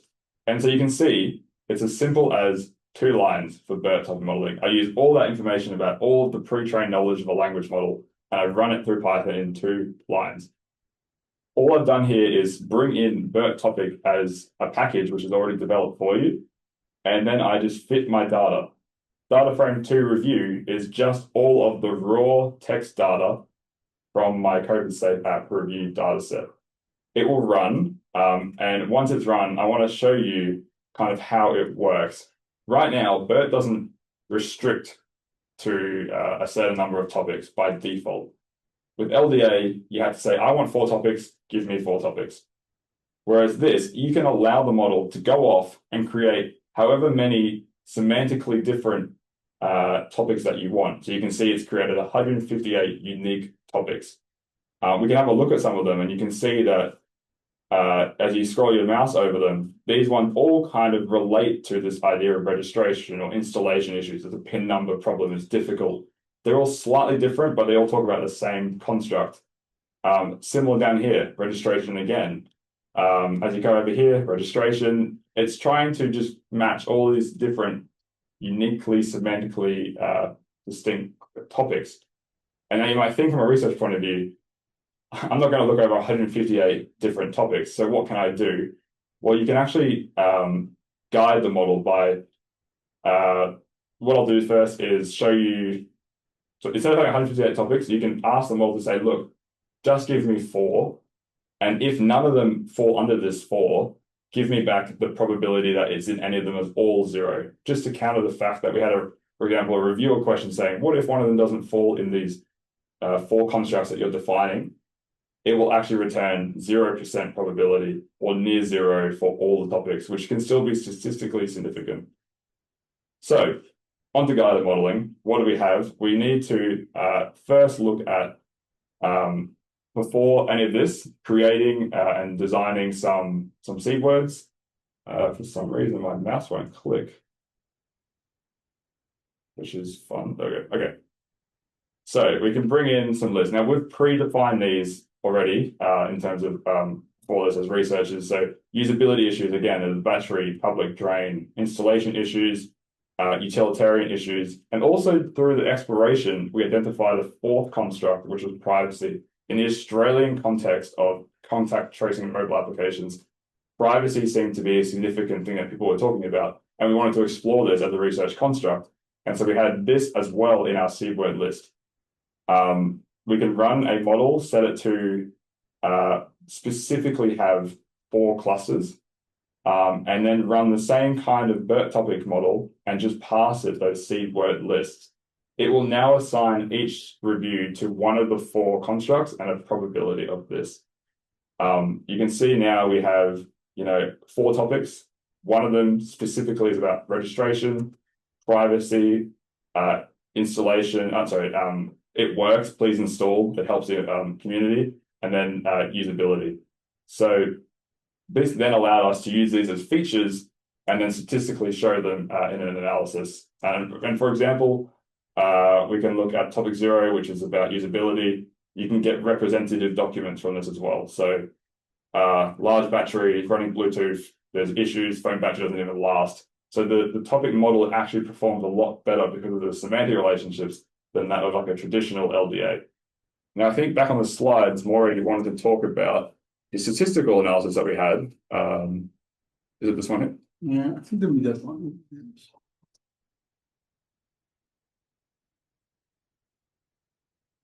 So basically, the idea was if we have document and if we want to develop topics, why we approach it blindly? Why we don't tell the machines what topic we expect you to develop? And the machine said, okay, I'm with you, I follow what you say, but give me the key to the apartment too. The key to the apartment is the seed word that you give to the machine. So you give the algorithm seed word. You say, okay, I want 4 categories, each category or each topic to be developed around this seed word. That's why you can develop topics around those issues that you are searching for. And the language models are helping you with that, the pre-trained models.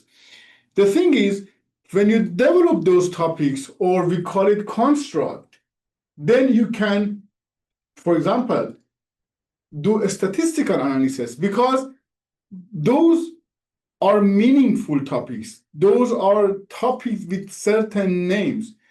They represent a common theme, and that theme can come from literature. It's not something that is randomly generated and you have to label it. You develop those topics with guiding the model. So we have 4, for example, here, and in our research, we showed that when we develop these topics, we could do a statistical analysis and we could show that the model exists, those relationships exist, and we could basically confirm the hypothesis that we developed around the use of basically contact tracing application during COVID time and pandemic. Why it's important? When something like COVID happens, that we don't have time for data collection, but online reviews are there. And we want to, for example, test some relationship. We want to test some hypothesis. We can use this and we can develop the construct that we want. And then we test the hypothesis. If you want to add anything, James, go for that. Yeah, another thing is, on the left-hand side, even though they're still statistically significant, we have no idea, unless we were to manually go through all of the topics, what those topics 1, 2, 3, 4 are, what the relationship is actually referring to, and whether the representative documents are actually linked to the ones that we're looking at. And in like our context, installation use and privacy all had negative relationships with the label, which was the review of the app.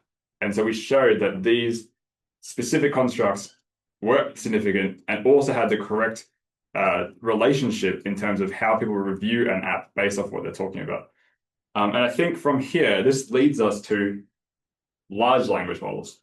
And because there is a difference, and a lot of people just assume it's all the same, BERT, which is 110 million roughly, is very much a small language model compared to something like ChatGPT or GPT-4o, who's trained and pre-trained on 200 billion parameters. And so this isn't just all of English Wikipedia and just all of 11,000 books. This is pretty much anything online these days is getting put into OpenAI's models. Anything available publicly is being used to train and develop more advanced and complex embeddings to try and understand semantic meanings. And so when you discuss things with ChatGPT, you're actually accessing all of that immense data set behind that it's trying to, draw its attention from.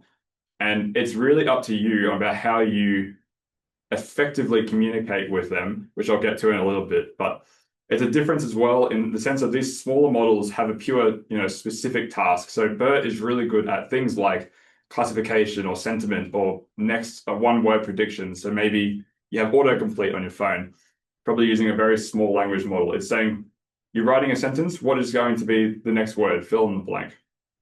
With large language models, we enter this space of generativity. So we can actually generate new text based off like a prompt that you provide and continue predicting the next sentence to create coherent paragraphs and sentences. And this is why when we ask something like an LLM the same question as what we gave to, like, let's say BERT, it doesn't fill in the blank. It pulls from its immense history and training knowledge that the word will be mat. And you can see an example here. I just asked ChatGPT blindly, the cat sat on the mat, and it said ... mat cat emoji. Look, this is a classic nursery rhyme. So it's already expanding on something I didn't even look at. Like, it's brought into the conversation that this is from a nursery rhyme. It knows from its training data that the cat sat on the simple piece of text likely refers to mat and also likely refers to something like a nursery rhyme, and then ask me something like, do I want to make it into a story or poem? It's prompting to continue generativity, which is a really important thing when we start using LLMs with our own research data, because there's a lot of complications and things we should think about. So what we try to do when I try to explain how you communicate effectively to an LLM, we all know in the world of research that the body of knowledge or circle of knowledge in science. And so I want you to think of that analogy with LLMs. Think of this massive circle as every 200 billion parameter data points that LLMs are trained on. And you're sitting in the middle and you want to get to the outside because you want to pass your way through all of this, maybe rubbish data that it's been trained on and just get your specific want and need out of a language model. But you still have to communicate your need and how do you get that all the way through all of its immense training data. And so the way I always like to say is there's usually 4 key elements from a general point of view that we want to include when we're speaking to things like LLM. And this is, persona or role, giving it personification about what the task you're trying to do is, to sort of hone down its attention to say, for example, if I was to say I'm a professor in information systems, therefore the large language model is going to not really look at anything else apart from information it knows about professors in information systems, bringing LLM to your context.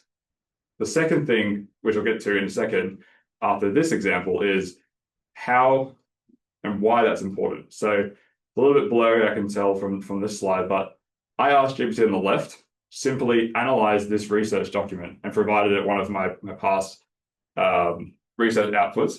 And it's very generic. It just says, look, this is the title. It's got this many thousands of tweets, and it contributes theoretically and practically. Cool. I then asked the same thing, but I added a role or a persona. I said, you're an established professor in information systems. And the way that it responded was a lot more like a research person talking back to you.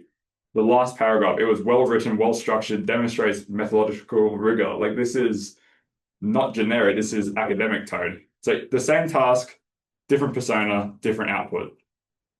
So what I'm getting at is the way you ask it will differ, and it's important to know why and all this kind of how to properly do it. The second thing is a context. So if we run with the example of my research paper, I say you're an established researcher in information systems. The context you're looking at is misinformation and machine learning.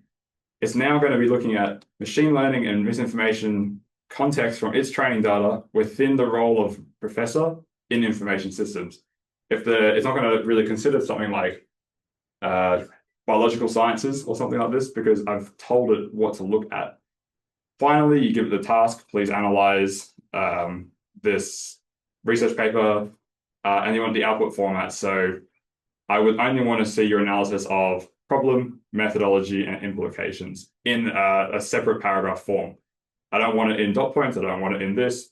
Very specific, because we again assume LLMs are no different to computers. They're not smart unless you make them smart. So that's the final output of what I asked it with the role, context, output format, and task. I get clearly problem, methodology, implications for the research paper that I was looking at, and it's all in a very academic tone, and it tells me what I want, not just generic things.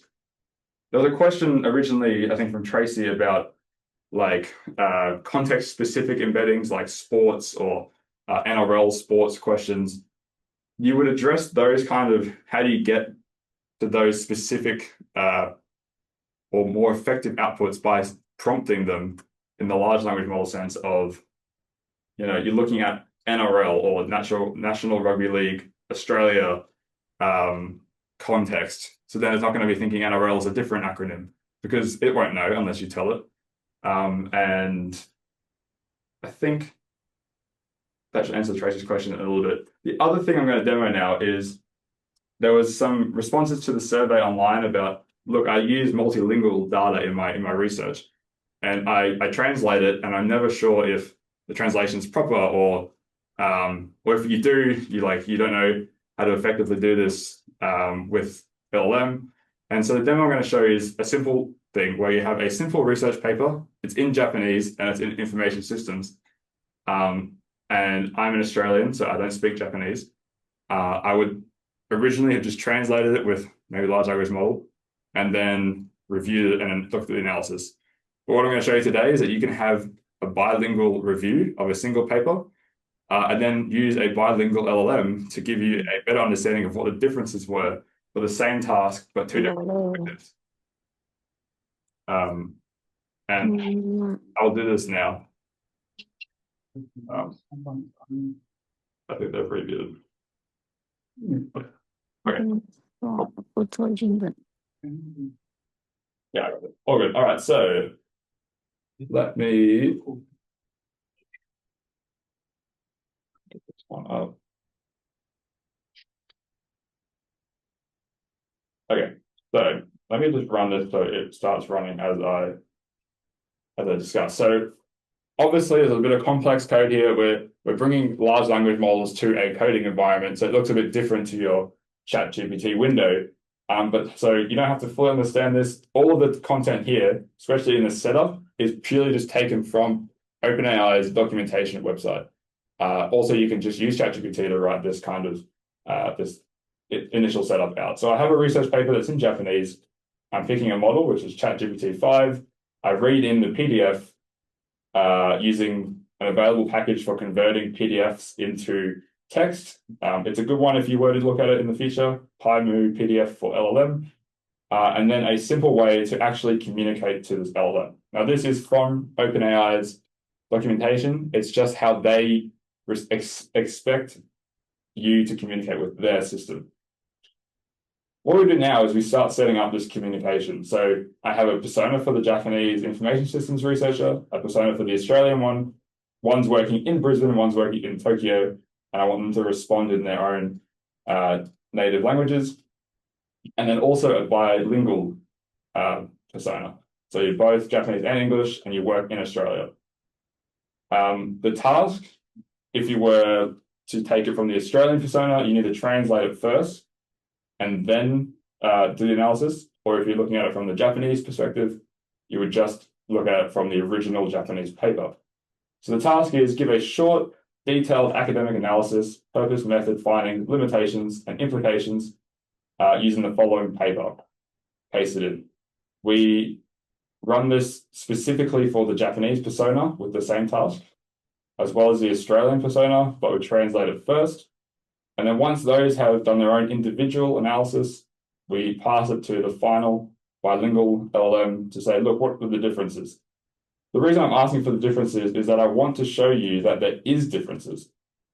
So if you look at the purpose of the paper from the Australian and the Japanese perspective, the Japanese personified LLM looks at this more specific at the engineering or supply chain view, and the Australian version embeds this and keeps it at a higher level. So if you were already using LLM, translating a paper from language A to language B, and then using just a translation output, you might actually be getting a different kind of analysis than what you would have got if you personified it from the original source language. Maybe the differences are minor, but you still should be aware that there could be differences. And this is purely because of how the large language model turns its attention to where or how it should conduct the analysis. You're writing in English, you're asking it to do analysis in English. It might take a Western or English perspective of the analysis because that's how you're writing to it. It doesn't know better, as opposed to when I specifically asked it to do this analysis with a Japanese person in Tokyo, it slightly changed it. We can see that the Japanese prescribes a more architectural implication for IS, as opposed to the Australian perspective of end-to-end higher level implication. So just important to be aware of and how you think about using LLM. The cool thing here is I've just done this for one paper and it's a very manual process to do this. So the next obvious question is, how do I now automate this in a way with something like agentic AI that Moin will go into more detail in a few moments. Thank you. Fantastic work, James. And yeah, honestly, I don't have anything to add because that was a brilliant explanation. And I think it's really good introduction to what Moin would present after the break. So we taught you basically how to start the language model with BERT, how to utilize large language models. Then the next step is that how we can use multiple large language models and how we can create agents that talk to each other, negotiate, debate, and then they provide the outcome. Okay, let's keep going. And so with the great introduction that James had for large language model, now Moin wants to take it one step further and show us, and basically first of all define what is agentic AI, and then show us how we can implement it and how we can utilize it in our research. So Moin, over to you. I'm going to present the slides. So, yeah, okay. So thank you, everyone. I think this has been a great combination of history from machine learning to NLP and large language models. I think it's just a collection of knowledge for maybe the last maybe 20 years, how we have developed from basic knowledge to large language models. And I'd like to thank all of my colleagues for that. In the last part of our discussion, we will talk about the newly developed agentic AI, or the buzzword that I'm pretty sure you guys have also heard a lot. The moment you just open up any open news agency or something, you will see something about AI or agency.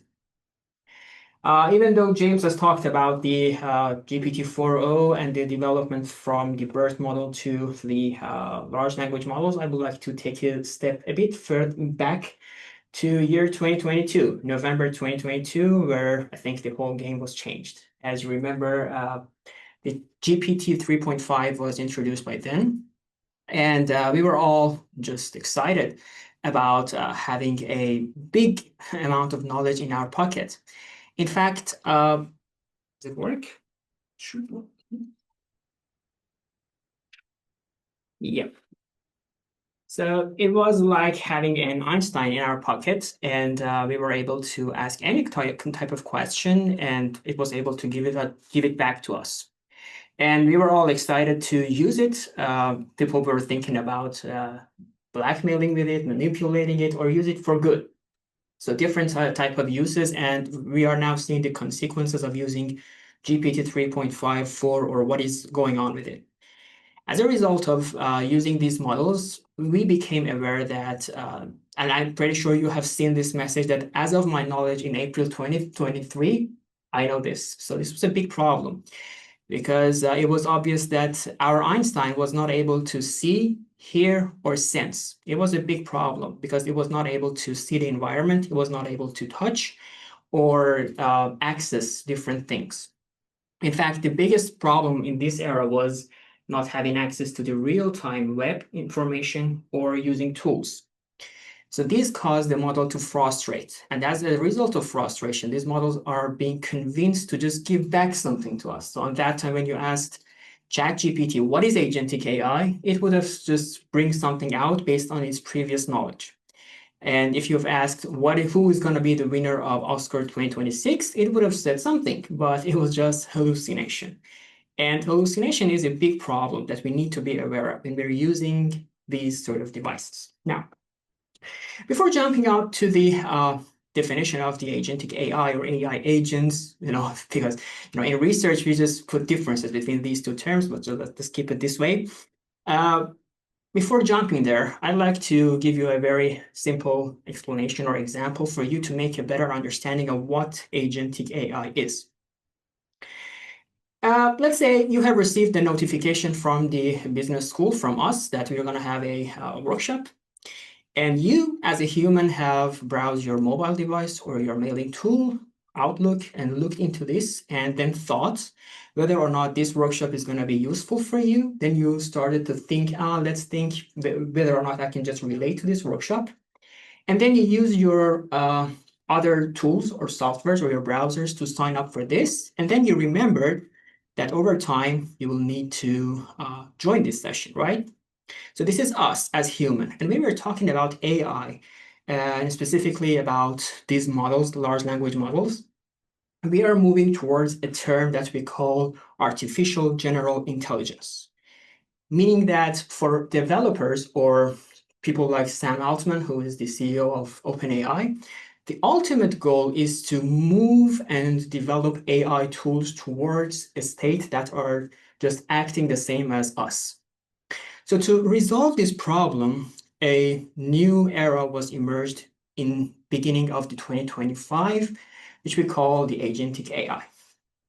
So instead of sending your request to an AI and ask for a response directly, this time when you send a query, it goes to a big era, into an environment. Then the model is just a part of this environment. In fact, models were established by this time. We had OpenAI, Claude, Gemini, all of which had their own characteristics. And this is very important. As we go towards the end of this discussion, you will learn that these models have got their own characteristics and they're just amazing by themselves, but you should just learn them and know which one you need to use in particular, because there's just a big problem when you use a model that is good as a tool for context or vice versa. For example, if I go with Meta instead of Gemini for extracting context for me, that would be a big problem and you will see some unexpected results. That is one thing. The other thing is, just as I explained to you, you open up your browser or your mobile device to see the notification for our workshop, and then you use your laptop and use the other tools to sign up for that. So these are what we call the tools. So by this time, AI was not just a model. It was developed as a means to sense, to touch, to have hands, to see what is coming up. So they were able to automatically use your, email, go through the web, search, think, and see what is going on. And they were also able to see the, repositories like the SQL, or even do the transactions. I'm not sure if you've read, but recently Amazon has just put it into a test to see whether or not models are able to do this. In addition to that, just as I mentioned, we were just thinking like, is this workshop worthful? Should I really go into it? Is it something that I can relate to? So we start to reason. And I'm sure you remember that by the beginning of 2025, we were excited to see the first model of DeepSeek being released with an ability to think, which was very interesting. And since then, all models are being given this opportunity to think and to reason, to bring a task and step into a step-by-step approach. In addition to that, just like humans, the models are being given this opportunity to have memory. So when you start talking to ChatGPT for some time, you will see that it says, do you want me to describe that from that perspective? Because I think you are interested in that. This is just a symbol of how memory has been incorporated into these models. However, in an agentic system, we have the control over them. So just apart from ChatGPT, when we are using the model, we have got this option to control whether or not the model should remember from the experiences or should just let it go. And just as James has already mentioned, the model is now going to work for us based on their profile and the persona that we have defined for them. So there's just a big pitfall that I want you to be aware of. The biggest problem when we are defining agentic AI and when you're reading an article is that we will say agentic AI means an autonomous AI, which is completely wrong, because when you're thinking about it, it's just it's just a set of things that are being added to an agent, to an AI model. In fact, agentic AI means the ability to sense the environment and use tools properly to take an action. Automatically, yes, but that just depends whether or not you want a human oversight over your model or not. And that's just beyond the scope of this conversation. So how are we going to use these models? I will just give you finally, as you create this query, this whole process will be taken action, and then you will get your result. I will give you a simple explanation and example, and I will call that evaluating academic papers, or just the way we start doing a research. So imagine that we are interested to do a research, and we don't have any idea about that topic. So one thing we will do, we will go to Web of Science or Scopus, and we will start to search for that word or related keywords. We have a set of inclusion and exclusion to include a set of articles or exclude them. And we will then store them in a citation manager, such as Zotero, EndNote, or Mendeley. Okay, so I think this is just the common way we start off a literature understanding, I would say. And then we start to sifting through these, reading the abstracts and select maybe a range between 35 to 50 articles as our target articles that we should be focusing on. We will start reading each of them step by step, and then we will put them inside the finding tables. So this table can have the findings, the name of the article, what are these elements or specific things that you're looking for. And later you will use this information to synthesize them and discuss them through an article, or just write them for yourself to remember how you should guide your study. Okay, and this is a common approach in academia.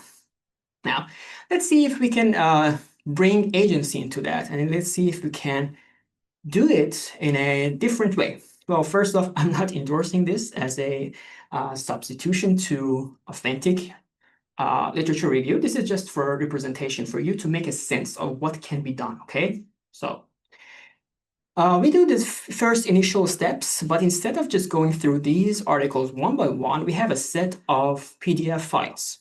And we know that it is daunting to just sit and read all of them, but we are pretty sure that these are the articles that need to be evaluated. So we collect all these PDF files and we export them from our citation manager. And then we pre-process this information, just as we discussed in previous discussions and through different tools. We have a set of information and a lot of text to be analyzed. We can use a set of agentic frameworks to design agents and automation tools for us to take action, okay? Now, for this discussion in this workshop, I will be using Crew AI, which is one of the widely used frameworks, and I will later show you how it works. But there are many other options available, so it depends on your tasks. If you are willing to do a very complicated one, or if you're willing to have more control over your agency, you can go with other tools like LangGraph, okay? But Crew AI is just good enough for having a lot of tools for you to see how your agent is working, and also get the different tools for your actions. So while we were responding to the questions, I just realized some people were asking for voice, or they were asking for other type of documents. So when you're thinking about agentic and bringing them to your work, you can just think unlimited. There are just billions of ways you can think about agents and the way you can add novelty or creativity into your workflow. Now, taking advantage of agents is one thing, but responsibility and using it properly is another thing. So I would just like to put a big caution here for you to be careful when you're using these sort of tools and understand the consequences of or how you're supposed to deal with them. Okay, so this time, as I capture all these PDF files and I prepare them, I will pass them to the Crew AI. So it's a bit different from the approach that James has already discussed. Instead of contacting or through the API with a model like OpenAI, I will just use OpenAI or any other models to represent the information to my agents. So in this case, we have got two agents. First agent will look into each of these papers and extract the required information that I predefined to it. And the second agent will collect all these informations and synthesizes them for me. So instead of just doing it one by one, I will have a two process. First, the first agent will take the initiative to extract the required information that I have predefined based on my literature review and based on the typologies that I have extracted. And after completing the whole task, the second agent will take the lead, and based on all this information, it will synthesize the information for me in a report. Again, this is just for a presentation, and I will shortly show you how to do it.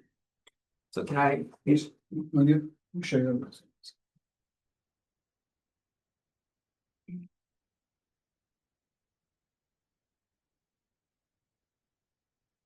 So I guess you guys can now see my screen. This is just the paper extraction tool that I've developed. And I have also added some tools for that to see the quality of my crew, orchestration here. I have just scrolled down to show you how these criteria has been defined. So based on my literature review, I have defined output fields that I'm interested to get from my code. These are the fields that my crew will generate after running this code, okay?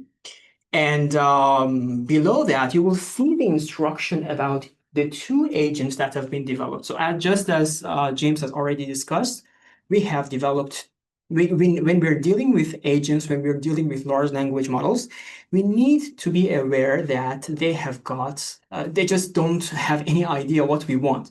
So prompting is very important. And I just need to put a large amount of emphasis here for you to think about prompting. If you're interested to use agents or large language models, prompting is very important, starting off with just prompt engineering. There are many resources available. And afterwards, just try to learn more advanced ways like context prompting, okay? So I have defined a role for each of my agents, and I have given them a backstory. So they know what they are expected to do.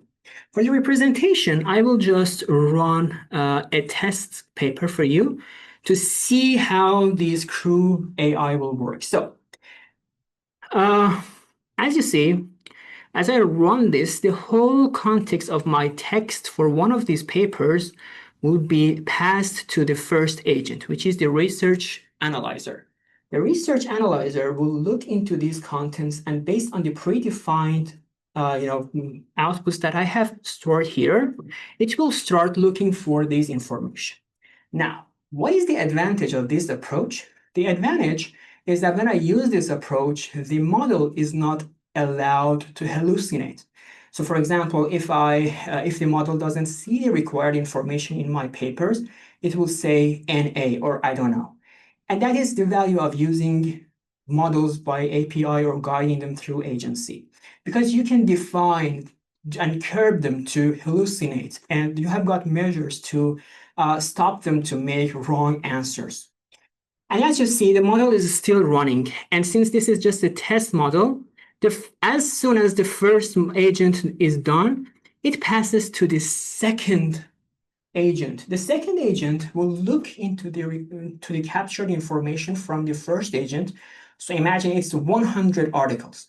As we are talking, it is just working, right? It's just doing whatever I have defined for it to work upon. It extracts the information, but in another way. So it puts together all these papers in a cumulative way, and it will give me the outputs. Now, let me show you the outputs in two different ways. So before this session, just to save some time, I ran this test on 3 different articles. And you can see that 3 articles have been extracted here. I have got 2 outputs. One of them is the CSV for each individual paper, and a JSON output, which I will use for other tools or means. In addition to that, I have a combined analysis. And if I just open that up, you can see that it has, oh, I cannot see that. Let me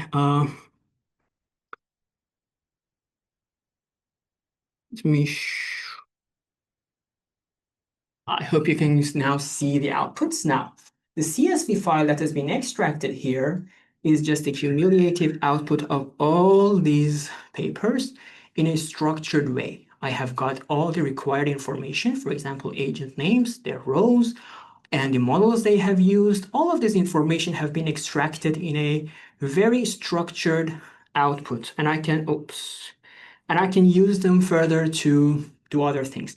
In addition to that, I have got a report being extracted for me. For instance, if I just show it to you, or you can see it here, I think. So you see that it has done an executive summary for me on 3 articles. It now shows what information was it able to get, whether or not they were multi-agent, they were single agent. This is just what I have defined for them to get. So it's all based on your queries on how you guide your agents. It is important for you to guide it and define it perfectly. I can ask it to look for the performance and measurement tools that it was able to extract and many, many other informations. Now, this is just a representation of, can I get back to this? Thanks. Sorry. This is just a representation of the potentials of agents. So in this case, I just use one model to do this task for me. I use Gemini 2.5 Pro. You can use OpenAI. You can use any model, or you can use one model for one task and the other one for the other task. That is why I tell you it is important to do that. But, in the real world, the problems can be defined in a very creative way. This is just a linear way. You can think about it through a more sophisticated way. But one thing you need to understand is to tell the difference between different models. So models are being trained for different means, and this is now being related to their business models. So for example, if you look into Claude, Anthropic's Claude, it is now focusing on coding, working as a coding agent. If you look into Kimi, it is working on context and in low price coding. If you look into Meta, they are interested in using in a fast-paced tool use. So first try to learn different models. Now, to show that, I will just give you a quick example and explanation of a simple question. Let's ask these models to define apple. So what is apple? And you see that if I don't guide this, strange things might happen. So first we have got this image. I'm not sure if you know the name of these people. They're just a big scientists. But one thing you can see here is that the Einstein who used to be blindfolded can now see. And he's very happy because we have given that the environment, we have given them the tools to sense. And this is very important. But along with Einstein, we see other scientists been sitting and talking, discussing. That is exactly what happens when we are putting different models into action. We have got people from different backgrounds to think about a question. So when I ask the question from the one sitting in the middle, who is Newton, it will just give me, hey, I will relate that to the gravity, right? I don't know anything about physics, I just gravity, okay? The same question, when you ask it from the Einstein, it will just relate it to its own field, to his own field. And we go to the Nikola Tesla, he just looks into generating electricity, or Marie Curie, just looking into the radioactive and atom. And lastly, Freud, which doesn't care about this stuff and looking into everything through the philosophical output. Well, this is important for you to understand that when you don't guide your models properly, it will start giving outputs that are not what you really want. However, these people are just giving opinions, but they are not collaborating. They are not sharing knowledge with each other. And that is the essence of multi-model, multi-agent systems, which is the most advanced way that you can work with agents nowadays. In fact, you can guide these models to sit together, talk, share, or even debate. So based on different model patterns that are available right now, you guys are able to develop your models in a way that they start negotiating or debating on a topic. And the output is very, fruitful, I would say, because you will get the expertise from different scientists for a simple question. So if they start negotiating about or debating about Apple, they can add up into their opinions. And that is very useful. So whenever you are thinking about doing a task, think it through a way that you'll be able to take the advantage of AI in a proper way. Instead of just starting to using AI directly and giving that the file or whatever resources you have, you can think more creative. And by creativity, I mean just something more than a pure PDF file. Your content can be everything. It could be just a piece of paper that you take a screenshot with your mobile device. It can be your voice. It can be the environment. It can be a tape, everything. And the advantage of using agentic frameworks is that it will provide you with predefined tools and APIs that you can already implement and deploy in your systems, giving you an option to excel your creativity in a way that is automated and guided. And that is very important.